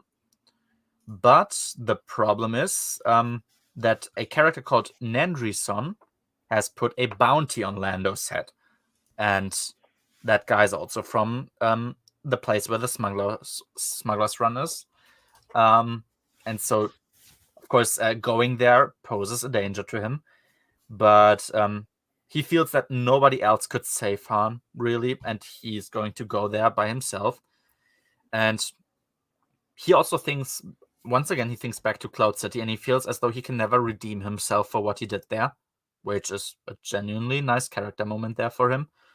I still feel like there probably could be some New Republic personnel coming along with them, but I guess the Smuggler's Run is not too open to these people. It's a messy place to even reach in the first place. So to a degree, I understand that Lando feels the need to go there alone. But yeah, Cole, once again, he mentions how Luke is basically a legend on Tatooine, and that's nice to know. You're about to turn in. All right, yeah, it's almost midnight there, so I understand. Good night, and thanks for dropping.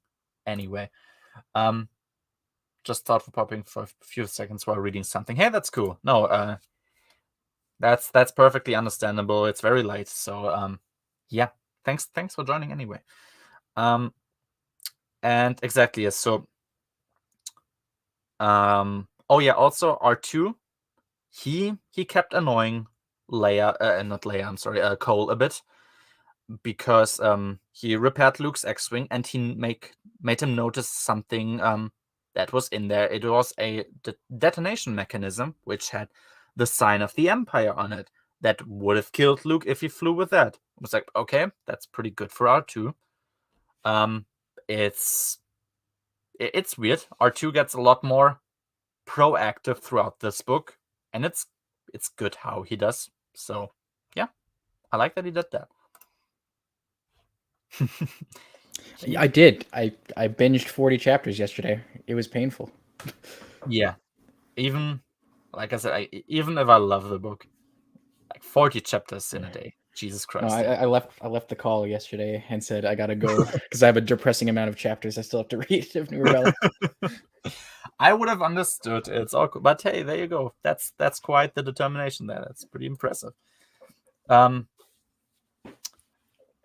Yeah, mostly. I think the stuff I really hate that's still coming up, it's mostly the Leia and Junior Senators conflict. I think that was very, not very. It was pretty weak, and the Miranda stuff I don't like, obviously. But yeah, no, mostly I really enjoy this book, and as I said, I was surprised that it did not feel bloated, even though it's a pretty long book, which made me just appreciate it even more. So yeah, there you go. Chapter 16, yeah. So Luke, the planet that he was on was Mst. I don't know, MSST. That's literally the name of the planet. And he was saved by an old lady who turns out to be Brack's mother. He basically gives a brief backstory of, what Brack's life was like. Yeah, he was taken by the Imperials because of his force sensitivity. Then later on, he was discarded. He even felt mad about about knowing that he betrayed Luke. And Brack's mother said like that was the first sign of him having a conscience in a way. And I thought that was pretty cool. It's because you could have also easily made Brack's into a like just cartoonish Imperial, nothing more. But that you sort of give him a dilemma that he does seem to have. That's a very nice development, actually. It was not necessary, but it's cool. Oh, Yes. yeah. Yes. Imagine the same situation you find yourself in, but it's not the New Rebellion, but like Children of the Jedi. That No. yeah, there's a lot of books I would I would rather not have to binge, especially compared to the New Rebellion. That's absolutely correct. Indeed, yeah. That's quite the pain, I have to say. Exactly. So yeah, there you go.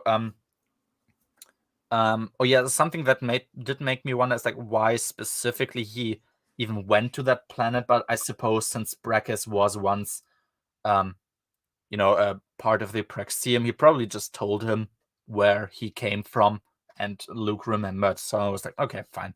That makes sense that he would know. Exactly, yeah. So we're back with Han. So Celes comes up to Han. And he described that he had a little plan. So of course he did not actually go mad by shooting him there. He said like he wanted to convince everybody that they were enemies, to give them an opportunity to basically freely speak at some point. He says that those are the orders of Gerald, and it does get acknowledged that this plan was sort of crazy, but I guess it worked somehow. So there you go.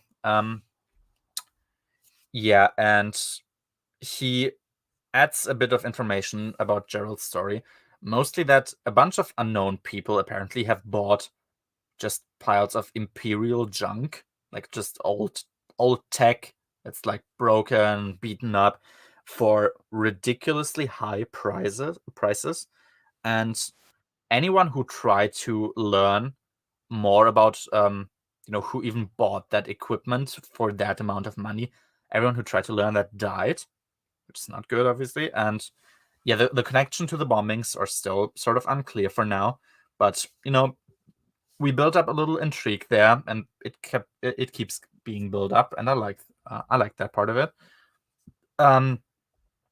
Exactly, and for now there's no real clues or any plans specifically, because of course they have no lead really, and they will just try to learn more about the people who buy this sort of stuff, and try to move on from there. Chapter 17.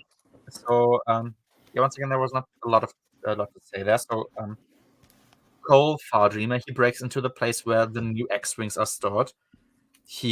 Because he was like, oh, okay, we found this bomb in Luke's X-wing, and he found bombs in other X-wings that he had there in his little in his place, and so he broke into the place where all of the new X-wings were in already, and surprise, surprise, every single one seems to be filled with an Imperial bomb. I was like, yeah, there probably should be a lot more people to look after those ships before they even are allowed to fly. Possibly even wedge at least some of them, because like if they looked over one of them, they would have noticed. And yeah, of course, that honor belongs to the Cloperians in this book. Still very weird, but oh well. Exactly. So they what he did. So how Cole even managed to get into this place in the first place was that he used a computer, and he reported like damage that did not actually happen to these ships, so that the computer would let him in. It's like, okay, that's also a bit easy. There probably should be a guard there, but okay. But there still were guards present who noticed pretty quickly what he was doing. And yeah, so that's that for now. He was found out by a bunch of guards. And then very briefly we get to the POV of Nandri's son. He will return now to the run, because now Han is there, and he assumes basically that when Han is present, Lando will be present as well, which, yeah, I guess that makes sense. That usually does happen, and he knows that something is up, so that makes perfect sense to assume. Chapter 18. Once again, Lando's pretty humble as a character. He compares himself to others, and he recognizes how little his tests of courage mean when he compares them like to Leia, who basically lost everything, right? She lost her planet, everyone she ever cared for, or Luke, who had to face his inner demons. So I suppose that's a Dark Empire reference there. And Han also, who always has to run into these crazy situations head first. It's like, yeah, nothing to add that I haven't mentioned about Lando. I like that he is the way he is in this book. Once again, Lando mentions he thinks he needs to save Han after betraying him on Bespin, because Han also in his position, he would do the same, and he should not be afraid of that. It's like, yep, perfect. That's pretty good. And Lando sends out 2 coded messages to Mara also, and one also via Leia. So he's trying to be prepared for an eventual disaster, which was shocking. That's preparation is not something that I read a lot about in Star Wars books, but that was good. Exactly. And now Luke goes back to a planet that Brek's mother told him to go to, a moon more so, called Telti. He's there to confront Brekis. And yeah, once again, it was creepy, tense atmosphere. Pretty nice. I liked it. Chapter 19.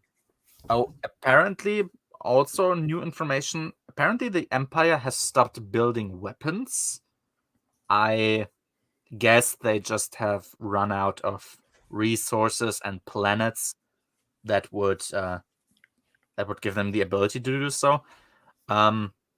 But I don't It's know, so like sad we can't see any more sun crushers. I mean, considering that this was the point of the Maw installation, that nobody knew it was a thing, imagine that there's just another one that could, like, the next Kevin could come around and just say, "Yep, new Maw There was installation." another one. It was a double secret. Not even Tarkin knew. Not even Tarkin, not This one even was actually inside a star. Exactly, yeah. They hollowed out the core, and that's where they built another Maw installation. And yeah, maybe let's not give them any ideas. Yeah, exactly. I'm not sure, like timeline wise, because I think I remember the Quad shipyards, weren't they always with the Empire? I'm not sure if by now they have defected to the New Republic, perhaps. But yeah, the Empire is pushed to the wall. They have nothing really left, and makes sense. It's just a few chunks of information we always get, but it really paints a good picture of, okay, where is the Empire now? Han meets a bunch of people from the Glottal Fib. I guess that Glottal Fib, I don't know. It's basically the race of Nandrison. And he's supposed to go to he meets them in Skip 5. So I think Skip 5, that was the place where the run itself was. And yeah, exactly. He found more unusual information there.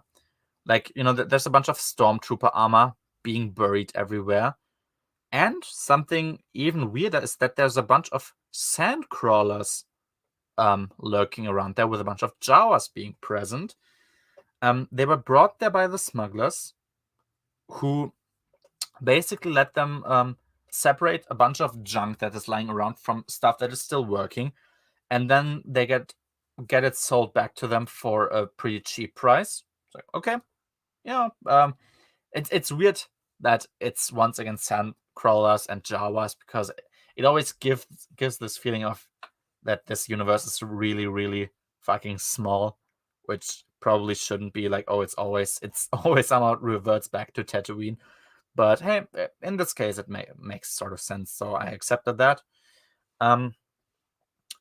Yeah, and oh, yeah, exactly. So he manages to hold off the Glottal Fib, who are threatening him.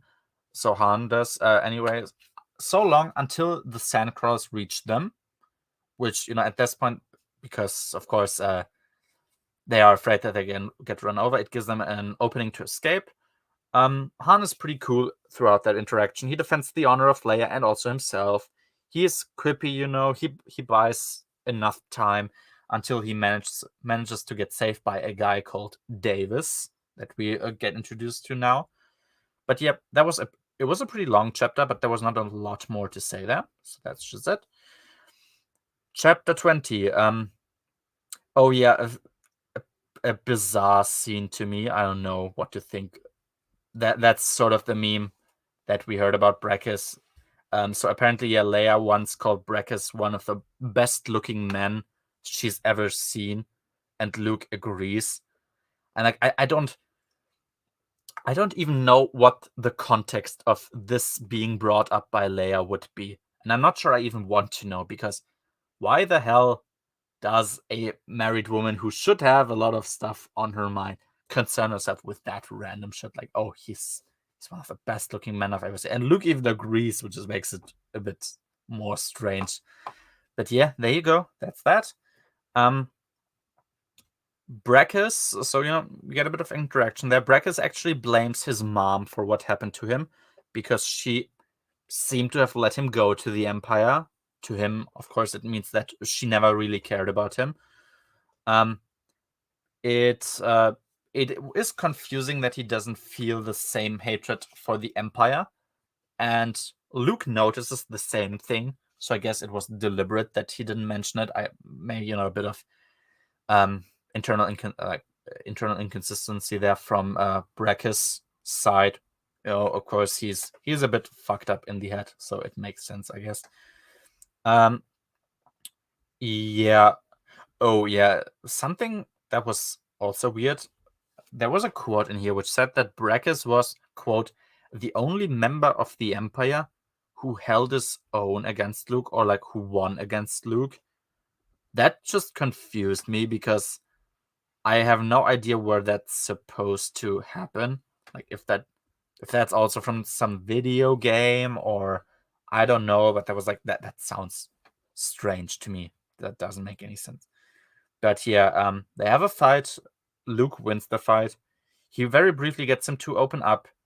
He manages to, he mentions Vader. And it's like, oh, even like if somebody like Vader managed to leave the dark side, then you should as well. And Brekkus acknowledges that that he managed to do that, indicates that Luke has a lot of power, which is a nice thing to acknowledge from him. And Brekkus, at least what he says, is that he just wants to stay in the droid factory that he's in right now. It's like his mother wanted him to be, which is it's just hidden from the world. And he does recognize that both Killer and especially Skywalker, so Luke, are far beyond his level. Once again, which is nice. It's good that we get this. That this point is really emphasized a lot. So there you go. Chapter 21. Yeah, I was like, at this point, I was already that whole Cold Far Dreamer and Cloperian storyline. It stretched the logic for me a bit.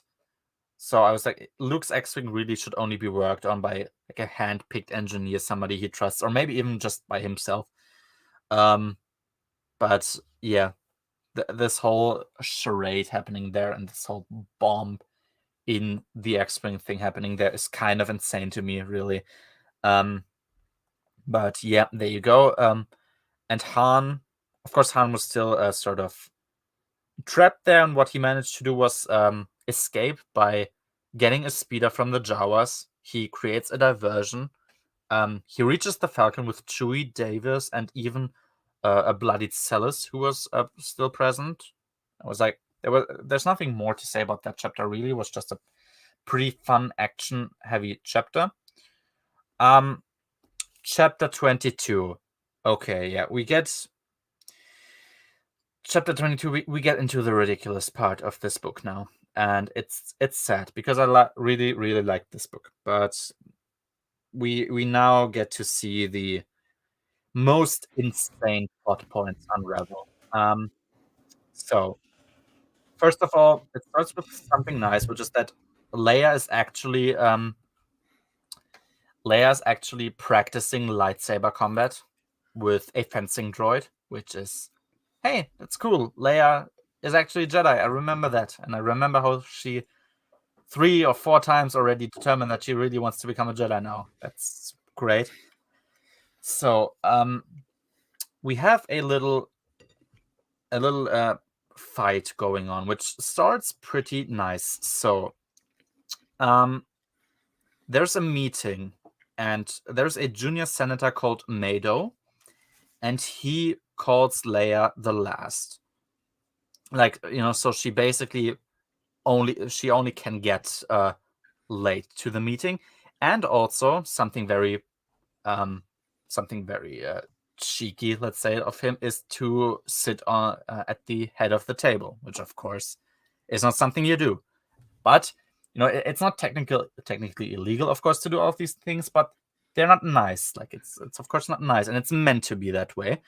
And she very calmly explains that it's tradition to call the chief of state first if there's supposed to be a meeting, which she says, quote, his people wouldn't know. And she also went to him and like said, meetings can be best led from the head of the table. So he gets up and gets another place instead, another seat, which is like, okay, so far I'm going along with that. That makes sense. Mado then starts to ask her specifically about where Han is. And he very smugly refers back to his past as a smuggler, which, okay, that was weird coincidence, smuggler and smuggler there, but yeah, exactly. So he's, of course, implying that, he was once a criminal.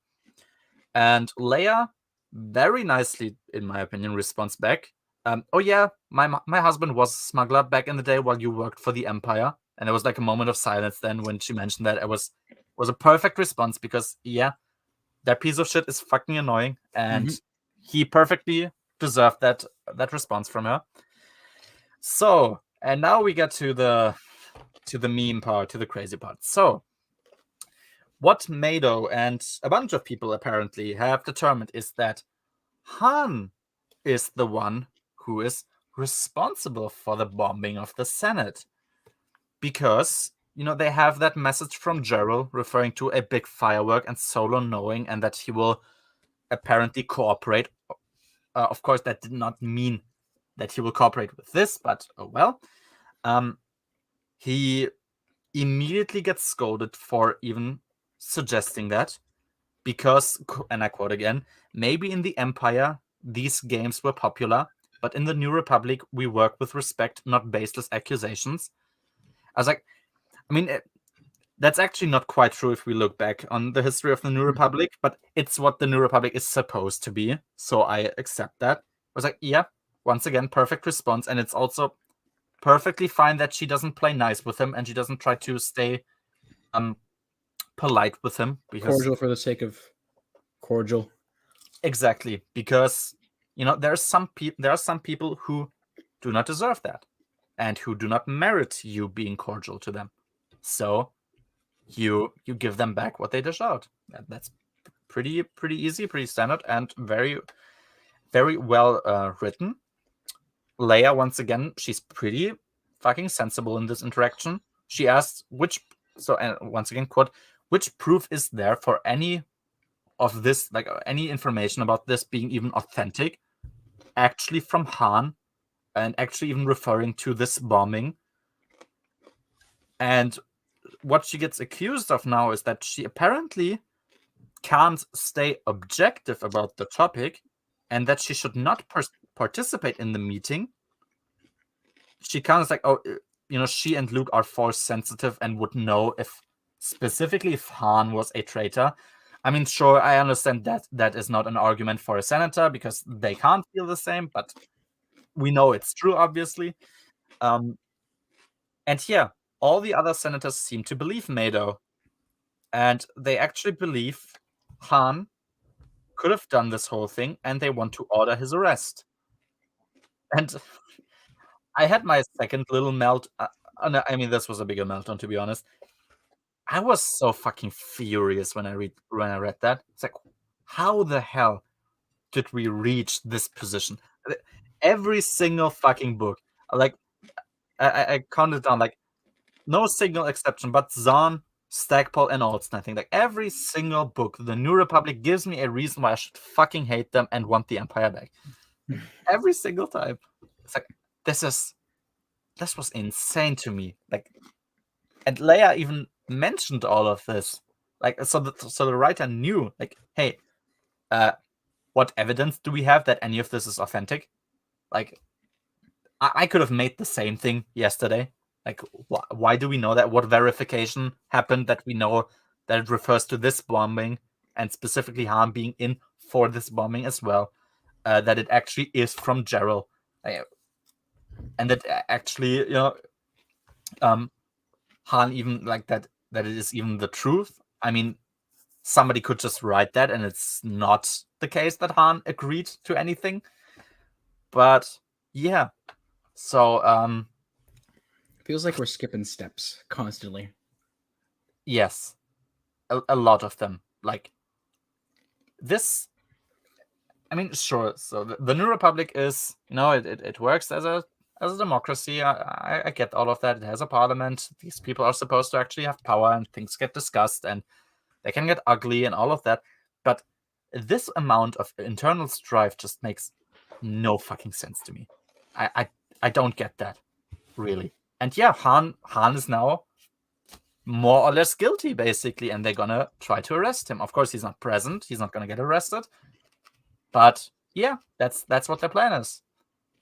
And like literally, I would literally imagine like this would be Han's mugshot. Like that's what I this would be Han's mugshot. Like, seriously, are you fucking kidding? Again, like what time is it now? Like the third, the fourth time. Yeah, basically Han once again is responsible for everything, and he deserves prison. and the people just go along with that. Yeah, that's by far, if, even including Mara and Lando, because that's just cringe. But this is by far my least favorite part of the book, and this thing is not really resolved satisfyingly, to me at least. It's because, I mean, we'll get to it, but yeah, it's not a nice storyline. I like every response that Leia has, and that's the thing. So it's a usual problem I have. The characters responding to the scenes they are in, they do that appropriately. But the scenes happening in the first place, that's what makes no sense. This should not happen. Like, this feels crazy, but here we are. Yeah, but yeah, that's that for now.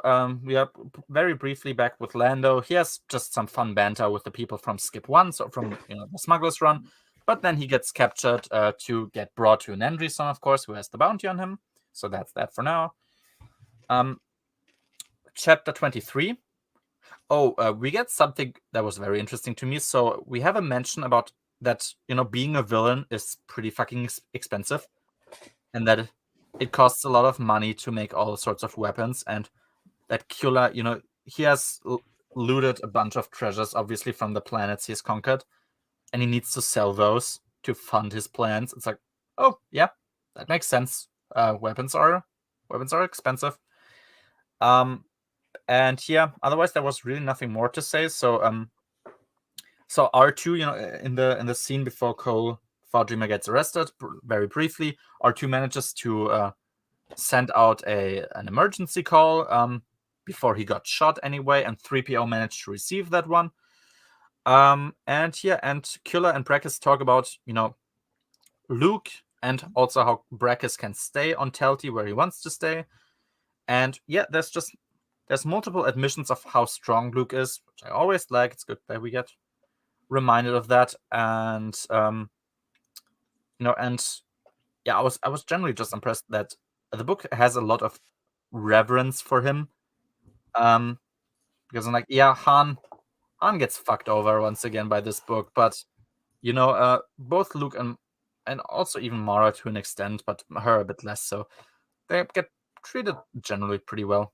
I mean, I don't really like Mara actually, so forget that I just said that. But yeah, no, Luke gets treated very well by this book, and I like that. Chapter 24. Oh yeah, another bit insane thing is that the Glottalfib, so the race of Nandrison, they apparently, I guess I read that correctly, they can literally spit fire.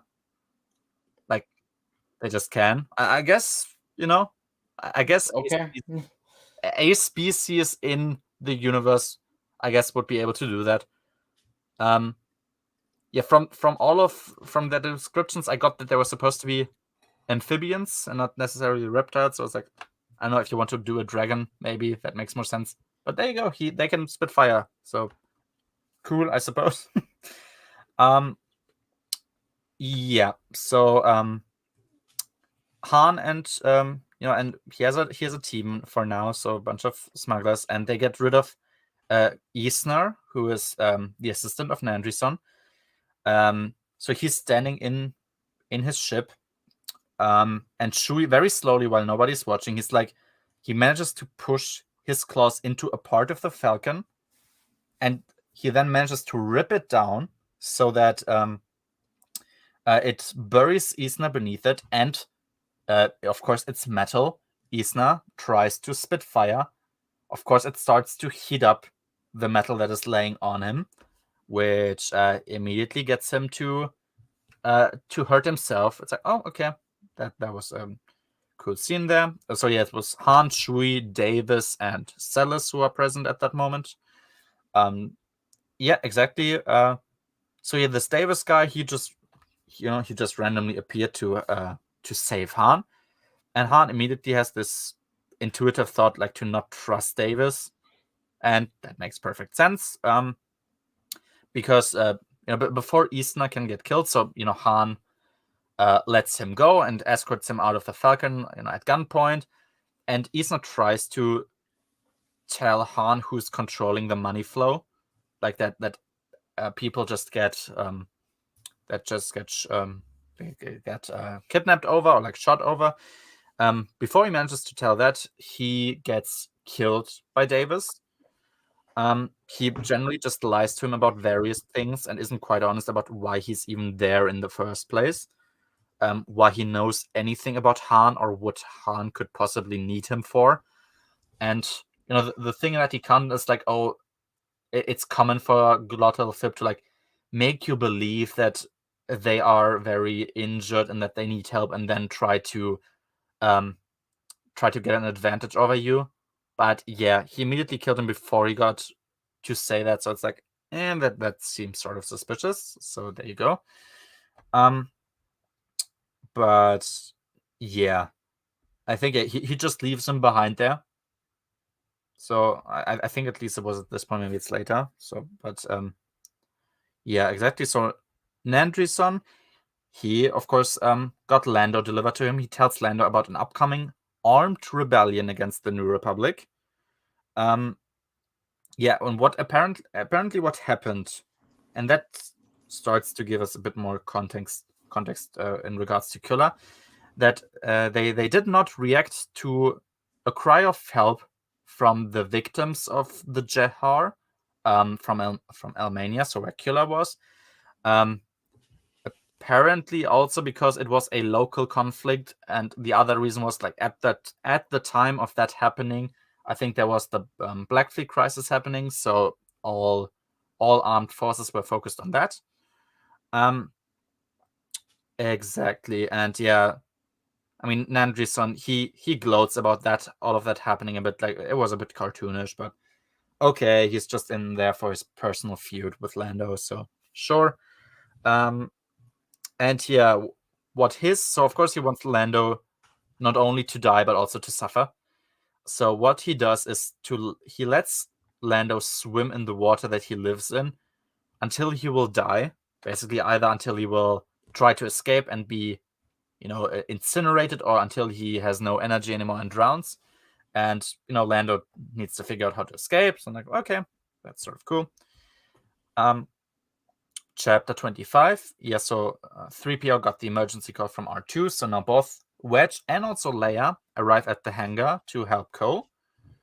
And it was indeed the case that Wedge, all on his own, decided to renew all of their X-Wigs. Sits very weirdly, that also surprised him, the prices were very low. And that's why Leia wasn't informed, because she was, of course, like, there was that must have been a huge investment. How wasn't I informed? He was like, no, it actually wasn't. It was pretty cheap.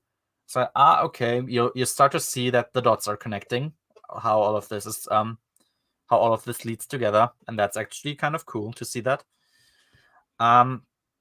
Yeah, and we get a bit more backstory about the Jahar. So apparently at some point the Jahar were pro New Republic, or even rebels generally. They apparently, which sounds a bit weird, funded the base on Hoth, which, okay, I guess so. I don't quite believe that, but there you go. But then there was a shift in leadership. They turned and they started to commit all sorts of massacres. And when people begged the New Republic for help, exactly, the Black Fleet crisis was happening, so nobody was able to be of any assistance. So I was like, okay, makes sense. That is perfectly It's a understandable. nice little connection, at least. It brings Exactly. Black Fleet Crisis into a more prominent Yeah. part.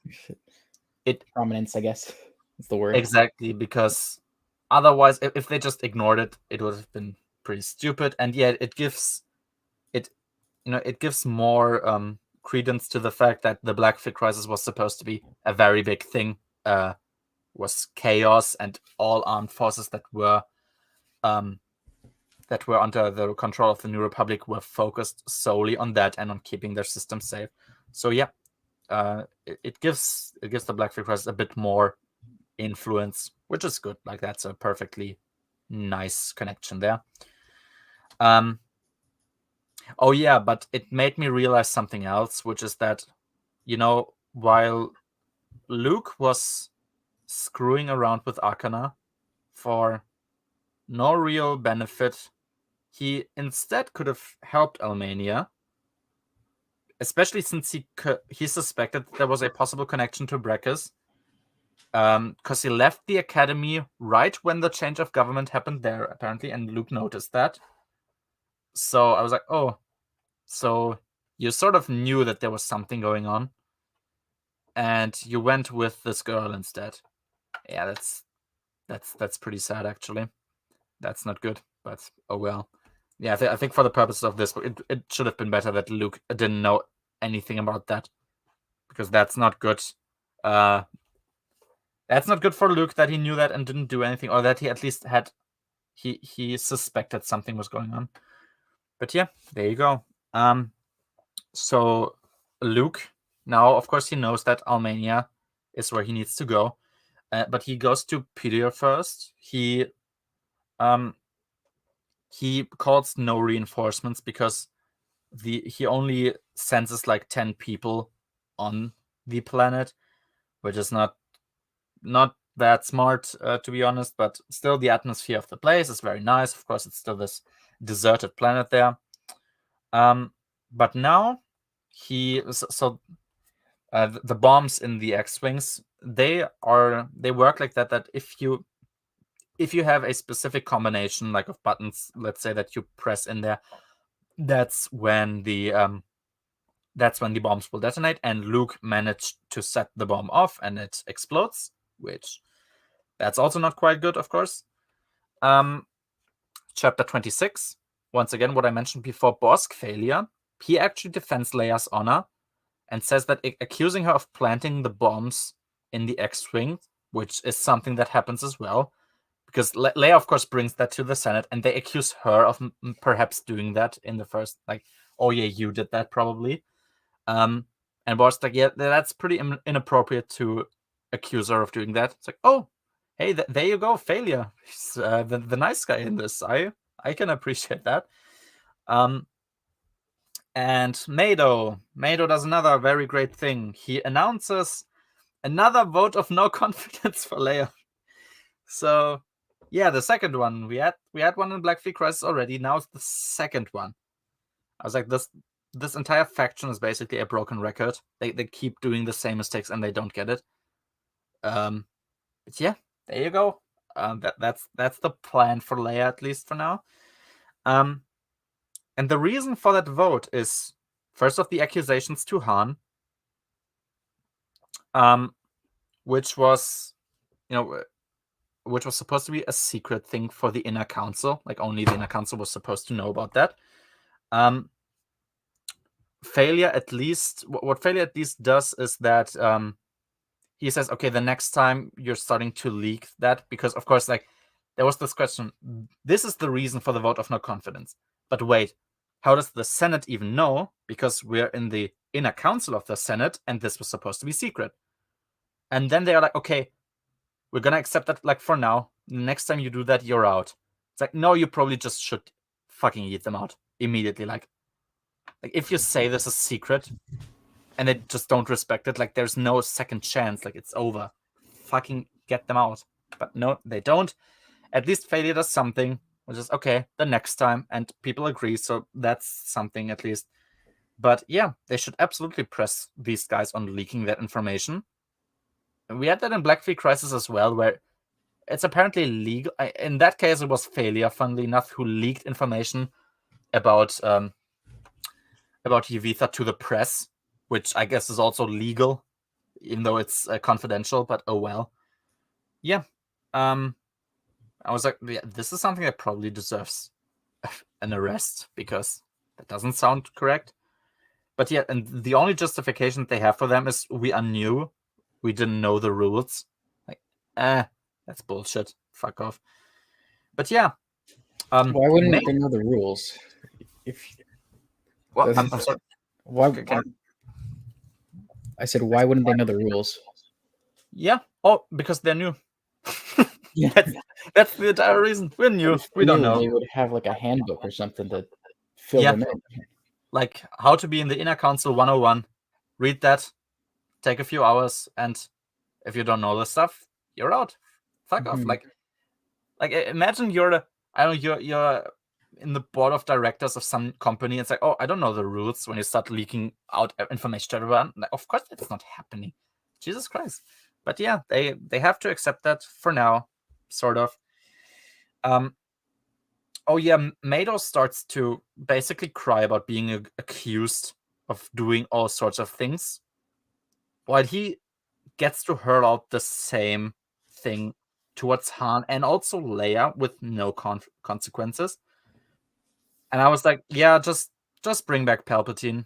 Like, this whole thing that it lost its charm like 10 books ago. Just, all right, dust off our shoulders. It didn't work. Sad. Oh well, next time Palpatine come back. But nope. There you go. That's the thing now. And yeah. So R2, we're back with him. He finds the same bombs that so R2 was like, we need to go back to the Senate building. And what they've happened to find there was a bunch of bombs that also had the Imperial logo on them, same as the bombs built into the X-Wings. I was like, so there's 2 investigations going on. How anyone didn't notice that up until this point is baffling to me. I don't know what they're doing. Like, there's both the bullshit independent investigation. I'm not even sure if that ever gets resolved, what they actually do. And then there's the official one by the government. Yeah, I guess they just didn't find the bombs with Imperial logos on there. Like, that's sort of important. But yeah, there you go. That's that. Chapter 27. So apparently Luke manages to survive the explosion, which is weird to me because an X-Wing isn't really that big. Like, it's a single-person starfighter. If that thing explodes on you, you're dead. Luke doesn't die, which is lucky. He destroys his left foot when he landed. And, oh yeah, another Children of the Jedi reference, this one was less appreciated than the Eye of Palpatine one, is that apparently his left leg and foot is permanently weakened because of the injuries he had in Children of the Jedi. Yeah, I don't like that. It gives this book more influence than it deserves to have. I could I could sort of ignore it because it seemed as though it was at least an irrelevant book in the timeline. But there you go. He is permanently physically weakened by that. So that's not cool, but there you go. Oh yeah. And on Peter, where he is now, he, quote, he only had himself.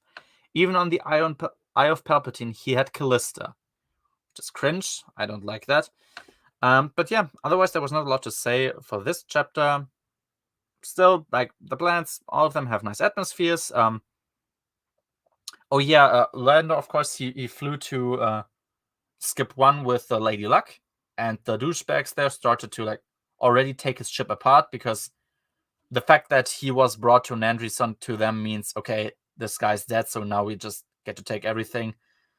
But yeah. But now Han sees the Lady Luck and is like, wait, Lando is here, fuck. And he's like, okay, he could only be here because of me. And of course, now he needs to try to save Lando instead. But yeah. Chapter 28. Yeah, something that Killer manages to do is to block the waves of the Force. So what Luke wasn't able to do when he fell down from the ship is to feather his landing somewhat. And also Leia couldn't feel what was happening to Luke. So sounds very strong to me. I mean, I guess he has his little sort of superpower there, but yeah, that was very strong that he can just block the use of the Force on a planet, which I almost thought that was what the Salamiri were for, which is funny because they're actually going to be brought up in this book.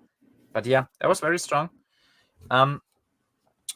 Yeah, so Leia's informed about the bombs, and she, actually, another insane thing, she only lets her closest friends work on the bombs because she doesn't trust lowly officers. Like, hey, yeah, that makes sense. If you have stuff that you really, really should look out for. Maybe just have a few of your own people do it. Why not? Yeah, and Killer. Yeah, at that point I was because Killer, once again, he kills a bunch of people. I was like, wait, how exactly does he even manage to do that? That gets resolved later on. We just know that he has the ability to just kill people on a planet on a whim, basically. He communicates with Leia and he asks her to dissolve her government since it's weak and ineffective, which is fair. Which is correct, yes. That is a correct statement. Sadly, it shouldn't be, but it is true. And that she's supposed to transfer all power to him. Otherwise, he's going to kill Luke, Han, and the kids. Okay, yep, that's pretty straightforward. That makes sense for him. I was like, if he can do all of that anyway, I wondered why he didn't just do it then and ask why he asked anything of Leia. It's like, just kill everyone and make them submit, since he said like killing specifically Luke, the kids, and Leia is what he wants to do anyway. But yeah, there you go. That's that for now. I guess it's his leverage to make Leia cooperate for now, at least. So there you go. But yeah, chapter 29. Oh yeah, the New Republic had very, very quick communication in this one, which surprised me. So right after the conversation with Kula, the planet Auyemesh, I don't know, which is in the Almania system, it suddenly had an increased amount of reports coming in about crashed ships, which then led to believe, okay, this planet was wiped. So I was just this is the speed, like the amount of speed that New Republic communication should usually have. There you go. And yeah, and while Kula was communicating with Leia, he showed her a video of Luke down on the planet, and it revealed to them, like, they managed to catch the architecture there as well, and they managed to like backtrack the architecture to the planet of Pudir, which means they now know where to go to. Like, okay, I mean, yeah, I guess so. There should be something, like Google image reverse search or something, some equivalent for the New Republic, which leads them to see all of these things immediately. Like, okay, yeah, makes sense. And this should probably be their standard. I'm afraid it's not always going to be, and it wasn't always, but there you go. Chapter 30. Oh yeah, apparently the investigators are just really slow. That's what at least the surprise Cloperian guard told the droids. So the guard who's like guarding the bombing site there at the Senate. I was once again like, who the hell are they? Like, they just came out of nowhere and they are like really important all of a sudden. But yeah, there was nothing more to say. Lando just gets tired. He has to swim still constantly in this disgusting lake there, and yeah, nothing more. Chapter 31. Leia does something that probably needed to happen a long time ago, or just never should have been necessary in the first place, which is that she wants to resign and to get Mon Mothma to fill in her position, to both stop, so for herself to stop Kula's threat, and also to search for Luke herself. And like, okay, this is, once again, it's a good response. It's not good that she needs to do that, but yeah, Leia resigning from Chief of State, thank God, please. If only she never did that again until like she's old, that would be perfectly fine with me. But yeah, there you go. Exactly. So Han and Chewie, they of course want to search for Lando now. They get the other smugglers to help them for now. There is a dishonored Wookiee among them who's called Winnie. She apparently has like the hots for Chewie. She's in love with him or something. And yeah, the skipper, so like the little ship that they use there, apparently that one smelled of, quote, sweaty humans and aroused Wookiees. which is not an information I needed, but there you go. I guess we can imagine that that doesn't smell nice. But yeah, we get very surprised that the douchebag smugglers are, in fact, douchebags and betray Han and Lando when they reach. What? No, not the smugglers. They were smugglers. I like That, smugglers. yeah, that means they have a heart of gold, don't you know?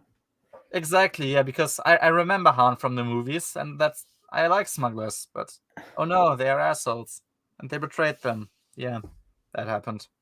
Kind of sad. There you go. Chapter 32. Oh yeah, something that Luke finds on Pidir is something that's called a healing staff, which is sort of funny. It leaves behind a white foam on your injuries that makes that increases the healing process, like that makes it faster. It's just sort of funny, I guess. Yeah, Luke finds Kula. Luke has a little crutch that he uses because, of course, his leg is injured, and we very specifically get the description that he leans more onto that crutch than he actually needs to make Kula believe he's weaker than he actually is. So also, okay, that surprised me. That was pretty smart.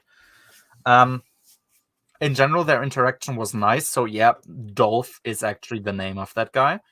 Luke remains very calm and rational. He's confident in both his life and also his abilities, which is great. But yeah, Luke, they have a fight and Luke gets beaten. He could take his lightsaber to fight on, but Dolph doesn't want to kill him, since, or at least not for now, since he needs Luke to get to Leia, which I was like, I still don't know if I buy that. I mean, you probably still could dispose of Luke, but yeah, I mean, he seems unbeatable at that point, so he probably could have done that anyway. But oh well, he doesn't do it for now. Exactly, yes. So a very smart decision, thank God. The Cloperians all are released from their work, both in the docks and the hangars, until their innocence. So basically, they are just all guilty now, and until their innocence is proven, they are going to remain off their work, especially since they destroyed R2 almost twice. Like, yes, thank Christ. I mean, okay, they were actually guilty of almost destroying R2 twice. So, yeah, thanks. Please never mention Cloperians ever again. I don't know what they are. I don't know who they are. They're like weird tentacle creatures. I don't need them. Bye-bye. Exactly. And Mon Mothma, so Mon Mothma is now Chief of State again. She ignores the limitations that the Senate imposes on her, and she sends Wedge and a fleet with Leia to help her get rid of Kula. It's like, oh, yeah, that's cool. Both that Mon Mothma doesn't care in that moment about this, that this isn't quite the way you should do things, because like, yeah, no, that's just a smarter thing to do. Let's remain that. And also that Leia gets a fleet with her, which that should always be the default. If you go anywhere, you have ships, just send a few. I was like, hey, sometimes some people in the New Republic seem to somewhat care about Han. That's actually kind of surprising, but there you go. Sometimes. Yeah. At least Mon Mothma has learned. I mean, Mon Mothma almost did send Han. I mean, purposefully sent Han to a place where he was supposed to die. But hey, apparently she has had her own arc where she likes Han now. So that's cool. Yeah, chapter 33. So Blue was one of the smugglers, the female smuggler. She, in that whole fight that happened then, she never shot on either Han or Lando, and she wants to work with them yet again. They even want to, but yeah, they even want to leave her behind, which would of course be the correct thing to do. But it's like, okay, I guess she somewhat helped them for now. Yeah, that's a thing. And yet Nandrison, he has his own skipper, so his own little ship that they use to escape. And the code for that thing is something that he wants a lot. And so it's like killing Calrissian. That's the code to his ship. That is insanely cartoonish, but there you go. Oh yeah, so 3PO wants to go to Mon Mothma now immediately. They once again don't get recognized like as Leia's droids, which is I don't. Okay, I feel like I'm mentioning this every fucking episode, but those are like the most important droids to ever exist, probably, like at least for your faction. They were on pictures definitely. Like I would imagine there would be pictures of, I don't know, the ceremony at Yavin after A New Hope. So these droids should be known, and also we know that they have serial numbers. And it's like, hey, check our serial numbers, you can see who we are. But they never do that, which is so weird. I don't know. But there you go. But yeah, they don't really seem to come through. So R2, he says he doesn't want to wait.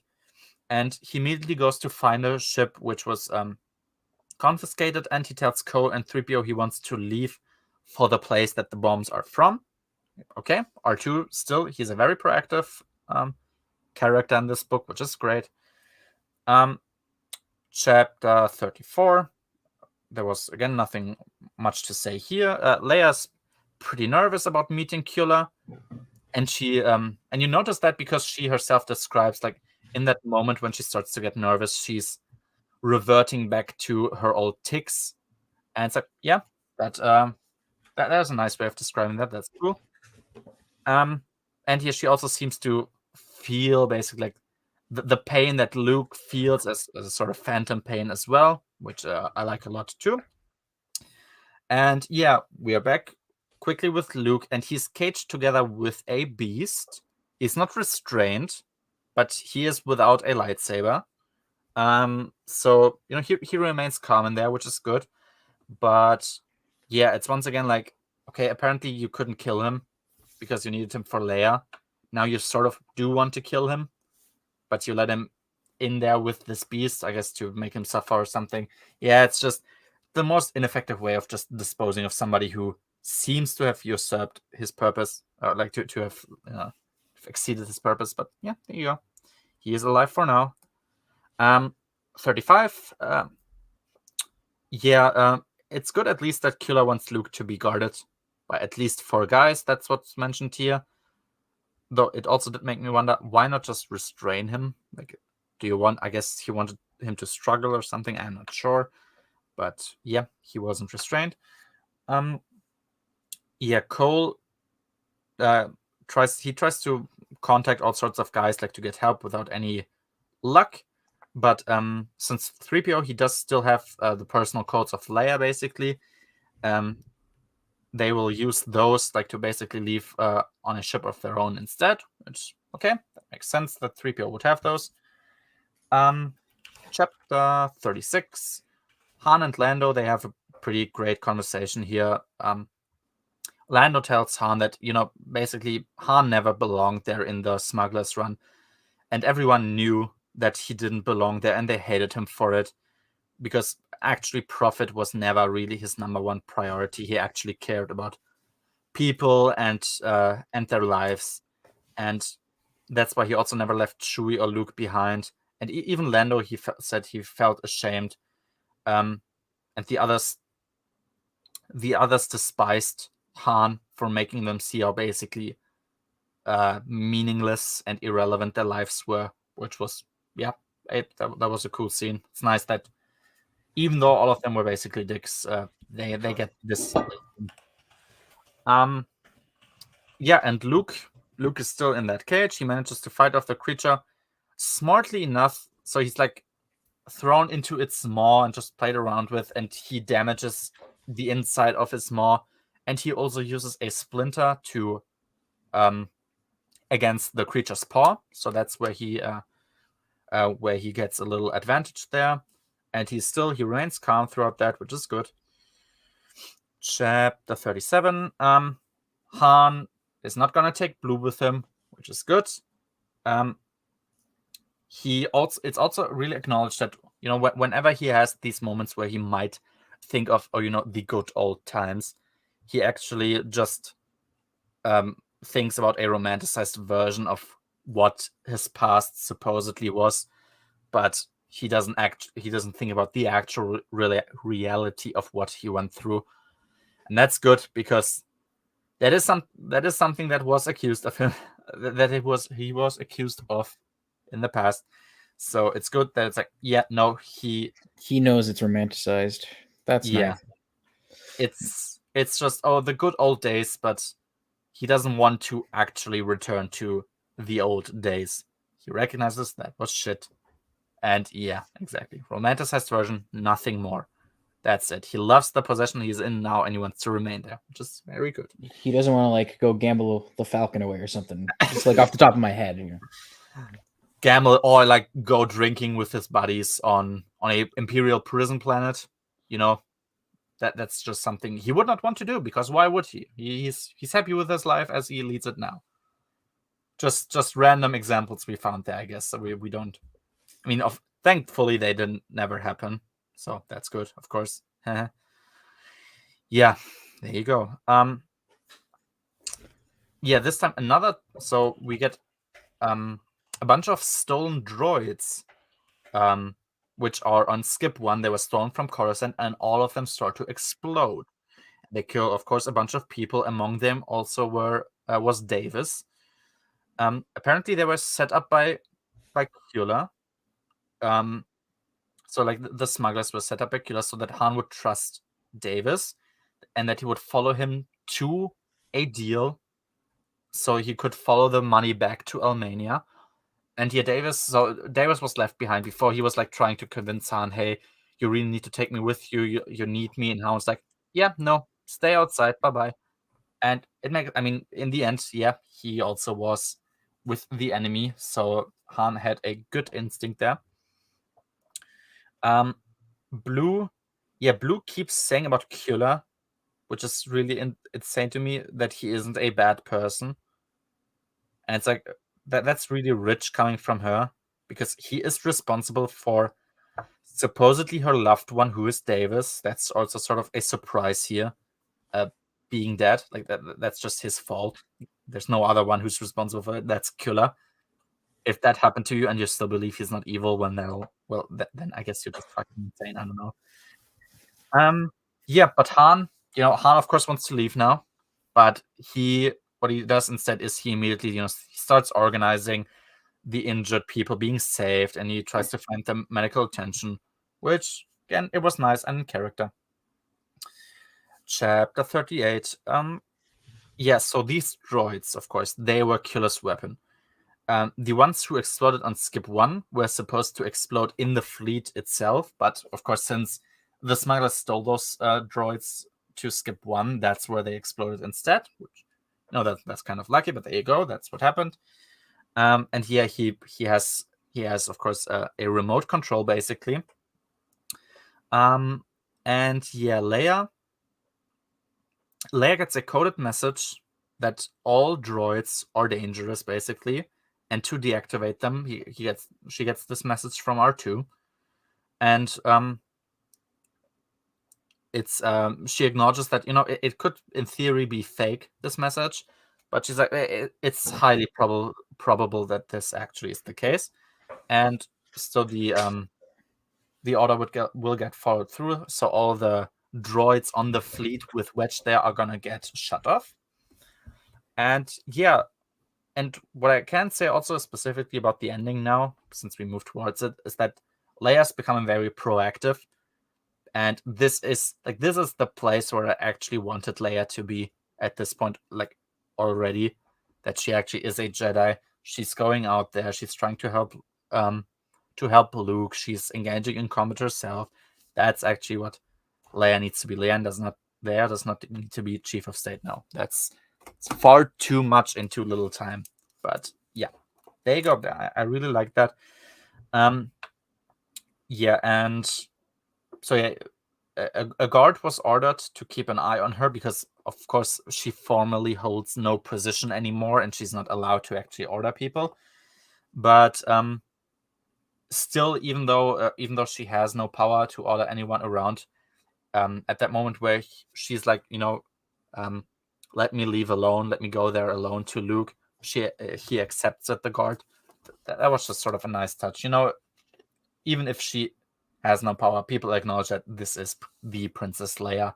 there's still a lot of respect for her, and that is nice. Yeah.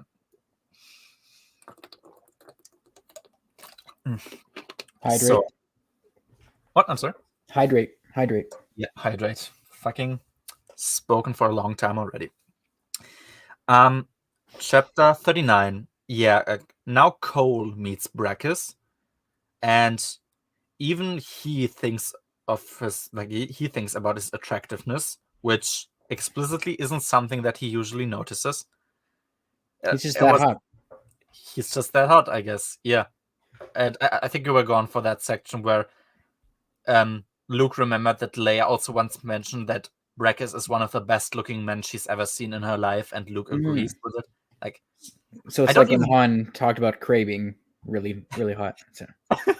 I guess so. Yeah, perhaps. I was like, I don't even want to know the context of how that was brought up. I'm perfectly fine with just never knowing that, because why the fuck is this a conversation that's actually happening? I don't know. I don't want to know. But yeah, there was nothing really more to say about that.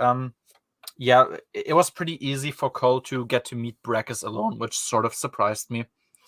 The droids are sent off on their own to basically investigate the place, even though they are not allowed to do that. So that planet has a rule that they are not allowed to walk around.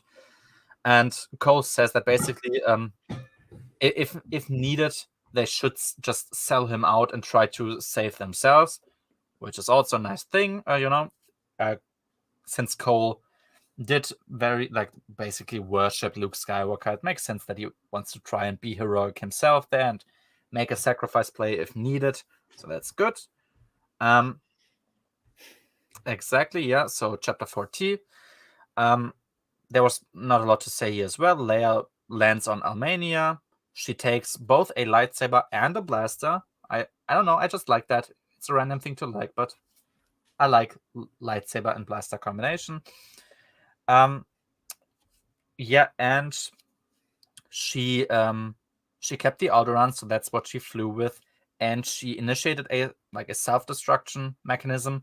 Basically, when somebody who was not supposed to open her ship tries to open her ship, it's going to self-destruct. Or like when someone tries to fly away with it, which is good. It's great. Chapter 41.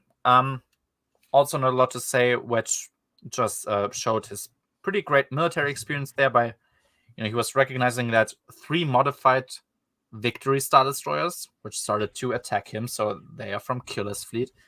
Them coming to his fleet is sort of weird, and he's like on the edge because he wanted this is too little. Like something is going on that we're not quite getting here.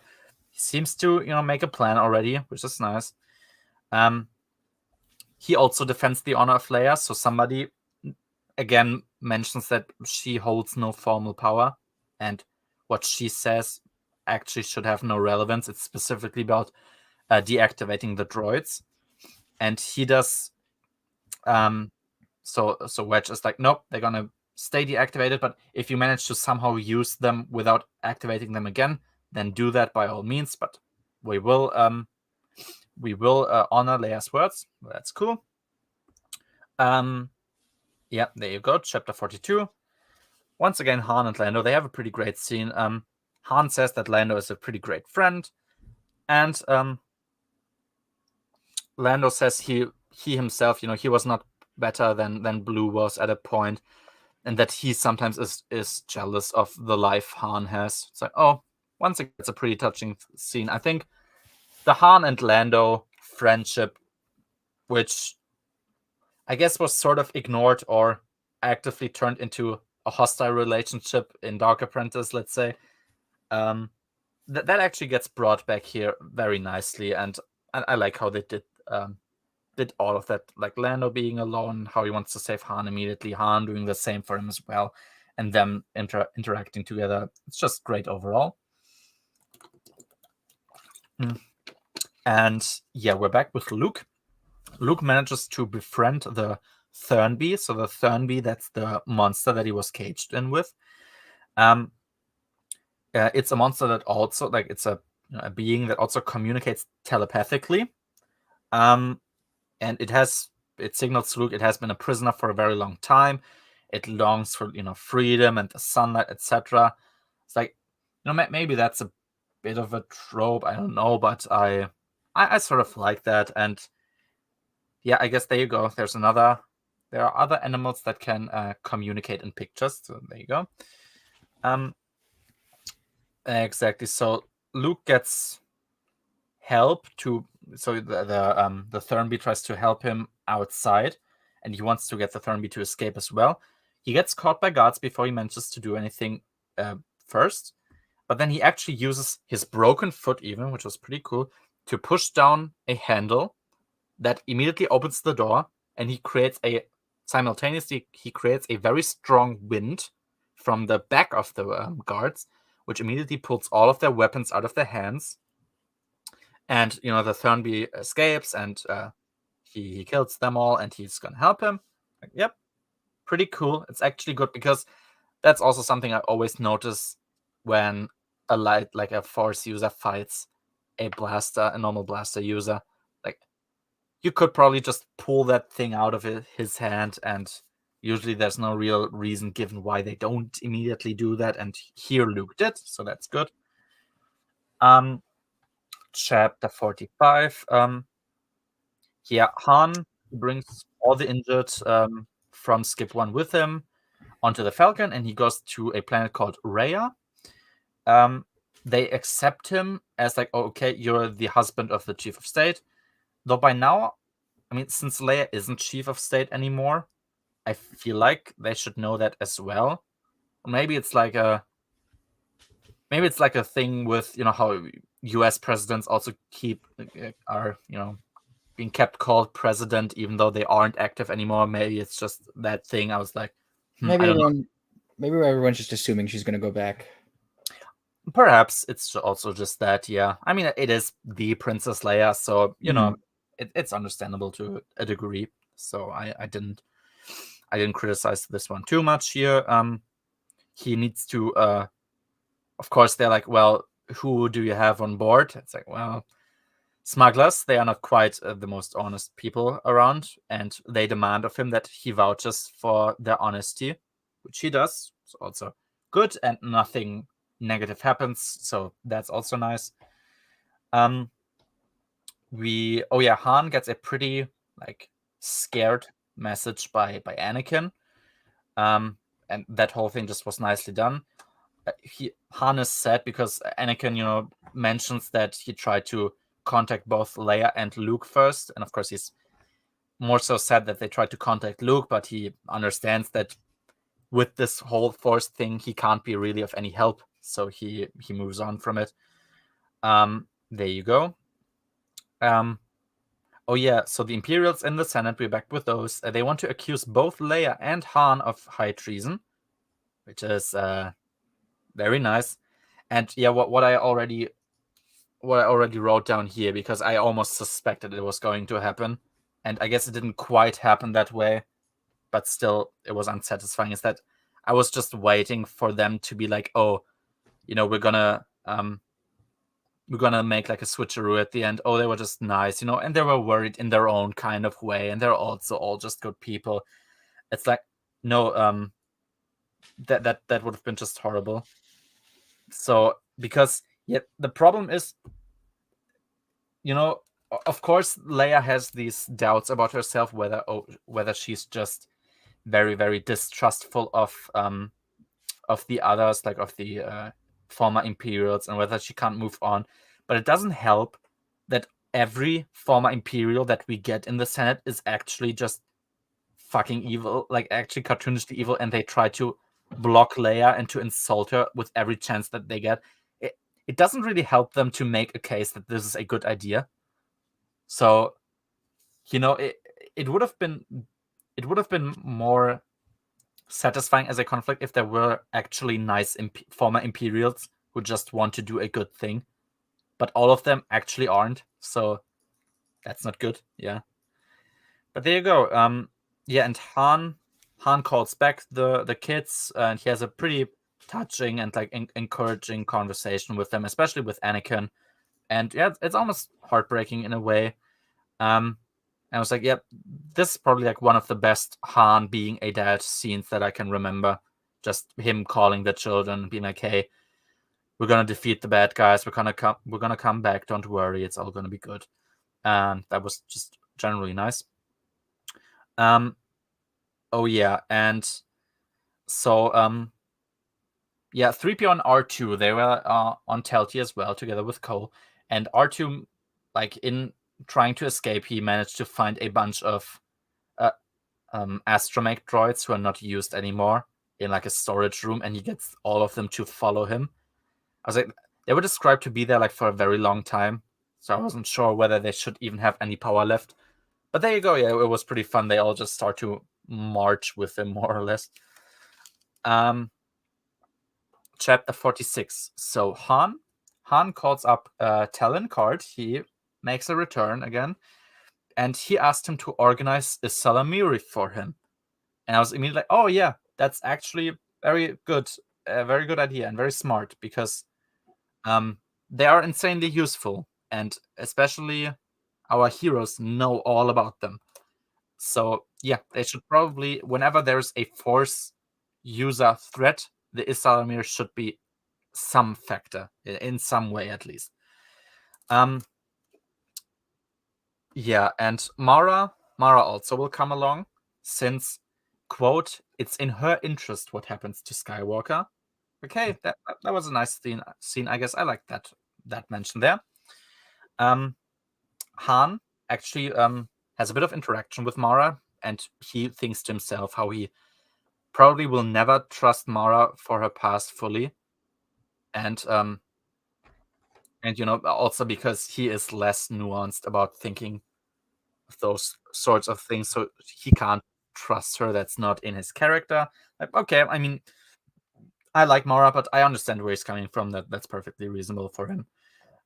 But yeah, then we also gotta mention that Mara seems to have basically given up on Luke, and she believes that he's dead already, but she came to help the others anyway. Like, well, I don't know. She seemed a bit dismissive about the possibility of Luke being dead, but I guess her wanting to help even the others is nice anyway, so that's good. Yeah, and Kula, yeah, exactly. So Kula is also organizing the space battle in above the atmosphere, and they're winning. So Kula is winning, and what is helping him is that he breached their communication.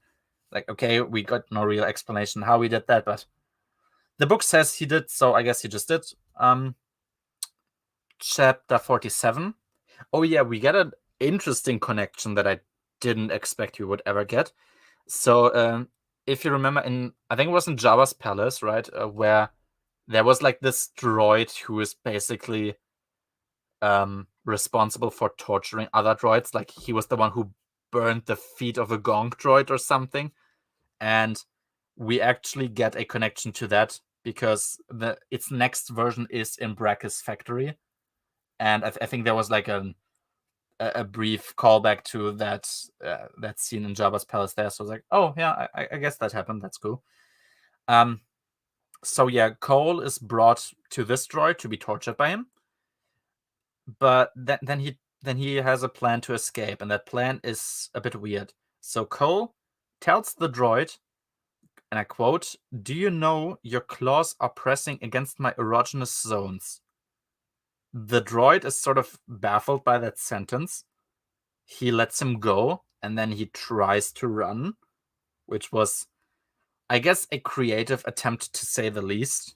I didn't know that a droid would feel shame about groping erogenous zones of a of a person in general, but there you go. That's what we know now. But yeah, Brakkus uses a force lightning against him to stun him. I was like, I'm not sure if I can buy that a failed student should be able to use the force lightning technique, but there you go. He can. So I sort of accept, okay, maybe it's just a weaker version of it.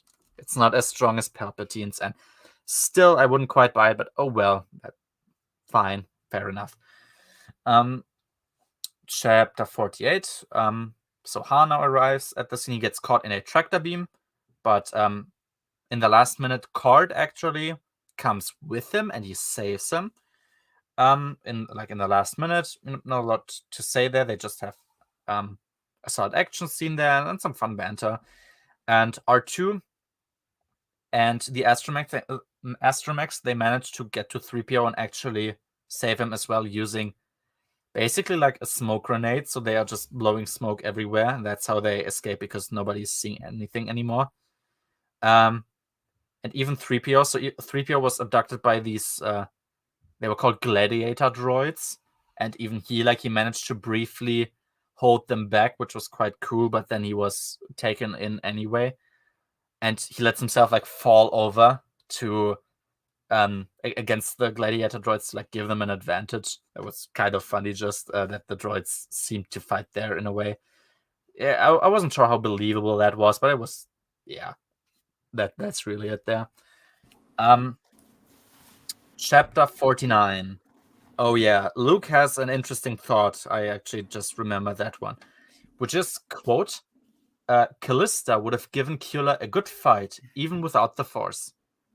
No, she wouldn't have. That's just a lie. Sorry. Moving on. Yeah.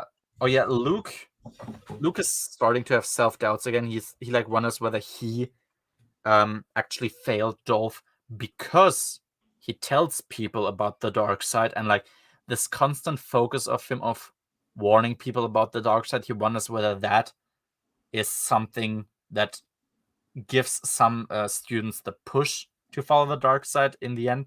It's I don't believe that is even correct or in character for Luke to believe, because that's a bit outlandish. But I guess okay, he's sort of pressed now, he's desperate. Maybe that is something you would believe. I don't know. I'm not sure I agree there, but yeah. Yeah, once again, Luke and Kula, they were fighting, and Kula, he's gaining strength just by fighting Luke, which was weird to me, and I didn't quite understand why. But yeah, we have a pretty nice team-up battle there. So Luke and Leia fight Kula together. Leia, she simultaneously uses her blasters and also a lightsaber, and every time he makes the blaster explode almost, and she throws it away, she rolls away from the explosion and continues fighting. So all of that is pretty cool. Yeah, and oh yeah, something that was weird to me. So apparently Wedge has no clue who owns the wild card, which is, that's obviously incorrect. So we know that Wedge is basically the childhood friend of Mirax Tarek. If he knows Booster Tarek as well, and if he knows Booster, he knows Talon Card. So that didn't make any sense that he didn't know there. He didn't know that there, but there you go. That's that. Oh yeah, but he notices how obedient the soldiers of Killer are, and Wedge himself has a quote which says that neither Palpatine, Thrawn, or Darla had such obedience by their men. Okay, I'm willing to go with Darla. Thrawn or Palpatine, no fucking way. I don't believe that that's true. Definitely not Palpatine. But yeah, even Thrawn, I've read the Thrawn trilogy. I know what the soldiers thought of him. They loved this guy, and they defended him until the Much like the soldiers love Dala, of course. Yeah, I guess so. And I guess Palian compared Darla to Thrawn, so perhaps I'm unfair to her, which I don't believe I am. Perhaps I am. But yeah, it was written down. Obviously, they loved her. So exactly, yeah. The book said they did, so they did. That's pretty easy, right? And yeah, so Wedge has come up with a plan, and that plan is it's pretty weird for now, but it involves his ship shooting, but just barely missing, at both the wild card and the Calamaris, so the other cruiser I think that they took with them. Both of these ships, once they start to basically almost shoot at them, they start to flee, and the TIE fighters, which were in the battle, they started to follow those ships, while Wedge basically remained with the Star Destroyers there, which was good, and we get why that even works a bit later. Chapter 50. Yeah, so the Thurnby that like was running loose before, that just arrived where Han was basically, and it eats the entire cage with the Isalamiri, which that was a bizarre scene to me. I have to admit, it was just very interesting, I guess. But there you go. Yeah, the Isalamiri are eaten up for now, at least. They still serve their purpose, but that's it. Han doesn't kill the Thurnby, which is actually his first instinct, since Chewie seems to immediately like it, and he seems to. So I would assume he understands what the thing is saying to him. So there you go. Luke has this brief scene where he seems to fall to the dark side. Like apparently he gives into his anger or something at that point. Which, we famously don't like Dark Empire. Yeah. And it made its whole thing about, Luke fell to the dark side, but like now, like he should have known after Return of the Jedi, to me personally, but okay, now he really knows. But I guess he sort of sees it as a last resort thing, and that's why he even tries it. I don't know. And yeah, still, Kula goes stronger by the minute. I don't get how that works, but he does. I guess, I don't know, he feels more hatred or something. But yeah, and so what Luke's plan is basically to reenact the Ben sacrifice scene from A New Hope, where he just holds up his lightsaber and gets cut down. For now, we have a little cut there. Chapter 51. So the plan that Wedge had is that he recognized that the Imperial Star Destroyers are controlled by droids, because he started to fire on his allies. That led the droids in the ship to believe that he is on their side now. And so they are now next to him. And what they plan to do is like to basically aim all turrets at one point and just shoot immediately.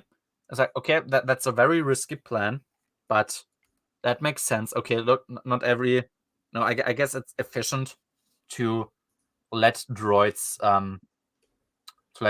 control your ships, and that's what happened here. So that's understandable to a degree. And he was like, okay, let's test this out, whether that is the case. I guess it's not something that will always be tested out, but I guess most of the times they know that there's a human on the other side. Here, Wedge was just curious, I guess, and he found that out this way. So there you go.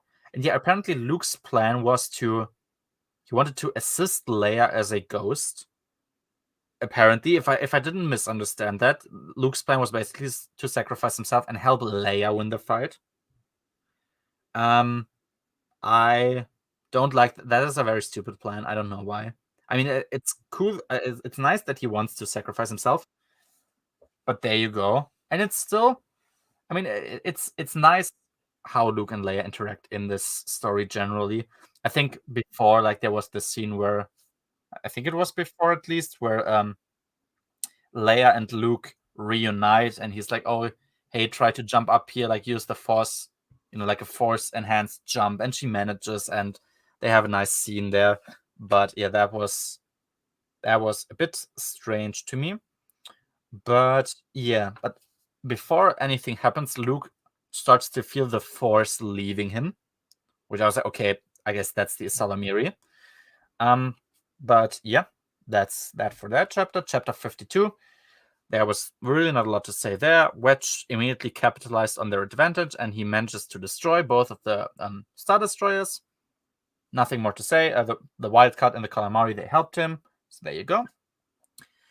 Chapter 53, again, just very short. 3PO and R2, they get taken in by Brachus. And Kula tries to give the order to detonate all droids that he has, or like just every bomb that he has. So he has his little remote control that he wants to use there. Chapter 54. 3PO and R2, they notice the bombing signal that's coming from Kula, and they manage to deactivate all of the droids with a bomb in them, which is great. And yeah, so Brachus was in a hallway with the droids, and a bunch. So the walls, I think they were made out of mirrors, and there's a bunch of astromechs who burst through these walls, and they make Brachus run away, like also because of like the falling glass and just them there being so many of them. I mean, it was a literal army of them, so I guess there you go. It was a bit goofy, I think, but I guess considering that there was a high number of them, I could perhaps forgive that. And yeah, so Han, Chewie, and the Thurnby, they are running towards the fight. And what Leia manages to do in the last minute before she is affected by the Isalamiri is to force pull Han's blaster from his hand because she has like a better shooting position. And she shoots Kula. And I was like, okay, it's actually nice that she got the kill there. And she immediately feels bad about it because she's like, she was angry sort of when she did that, and she wondered whether now her having killed in somewhat of anger makes her part of the dark side. I mean, we don't get a lot more specifically about that now. Of course, she isn't, but I guess it's nice that she worries about that. And chapter 55, yeah, and 3PO has a nice moment. He points out how droids actually are capable to be sort of individuals if people just let them be. There was this little thing that was mentioned there. If considering that droids always get their memories wiped, that's also how every part of what could be their personality gets wiped as well. And considering 3PO and R2 haven't gotten those in any way, they are much more different than most droids. Which, yeah, that makes sense. That seems to fit with what we know about the droids mostly. Mon Mothma indeed yeeted the Imperials out of the Inner Council, which is very great. But they remain in the New Republic generally, and people recognize that, oh yeah, we need to work with these people now. It was a rare Mon Mothma W followed by a common Mon Mothma L. Yes. So, look, if it was just Imperial people, of course, not every Imperial was an evil person. I think all of us agree, and we pointed it out specifically when Karida was destroyed back when we talked about that.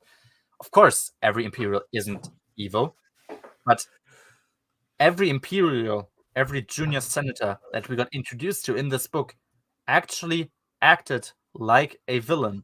Like, all that they tried to do was to try and undermine the New Republic.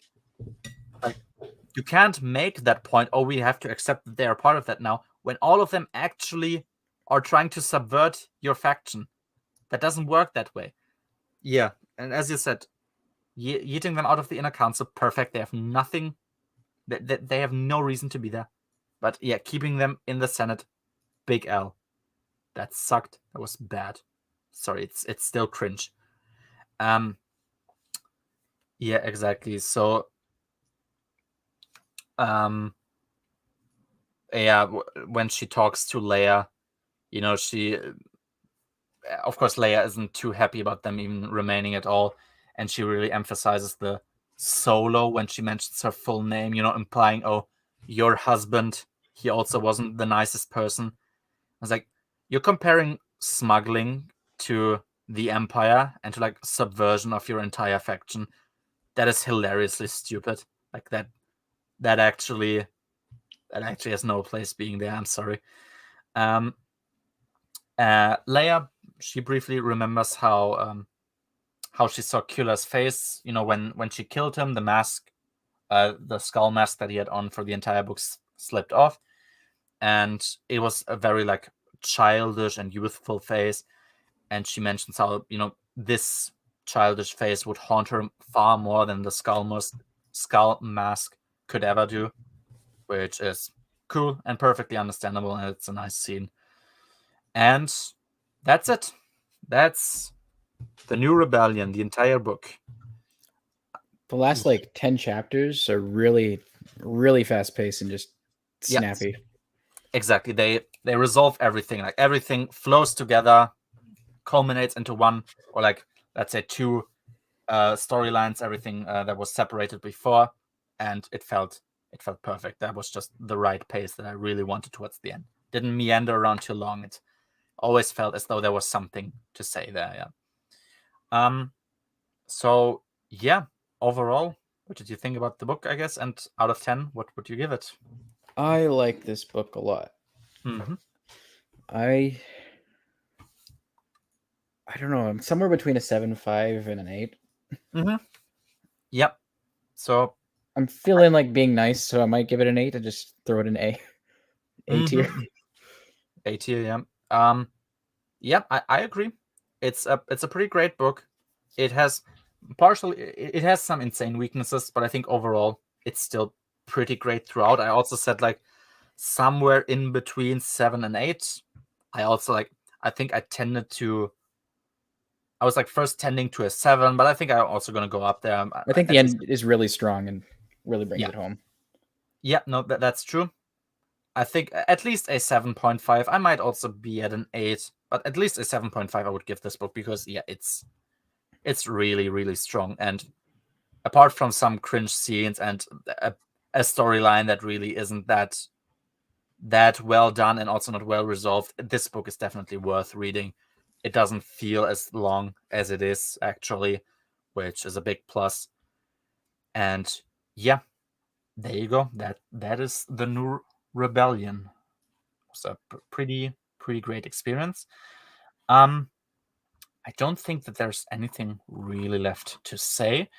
We're gonna try, or at least I'm gonna try to get the Han Solo adventures done until next week. Pico's probably not gonna join this one. He's gonna have his private stuff that he's gonna do. So might just be me. Somebody might join. We're not. I'm not sure yet, but yeah, I've also gone a bit less crazy with the notes for that book, so I'm gonna be a quicker one as well. But yeah, I'm gonna try to get this one out next week. Should be possible to do that. Yeah, until Sunday. And yeah, anyways, if you stayed on for so long, I thank you a lot. It was great fun, and we will see each other next time. Bye bye. Bye.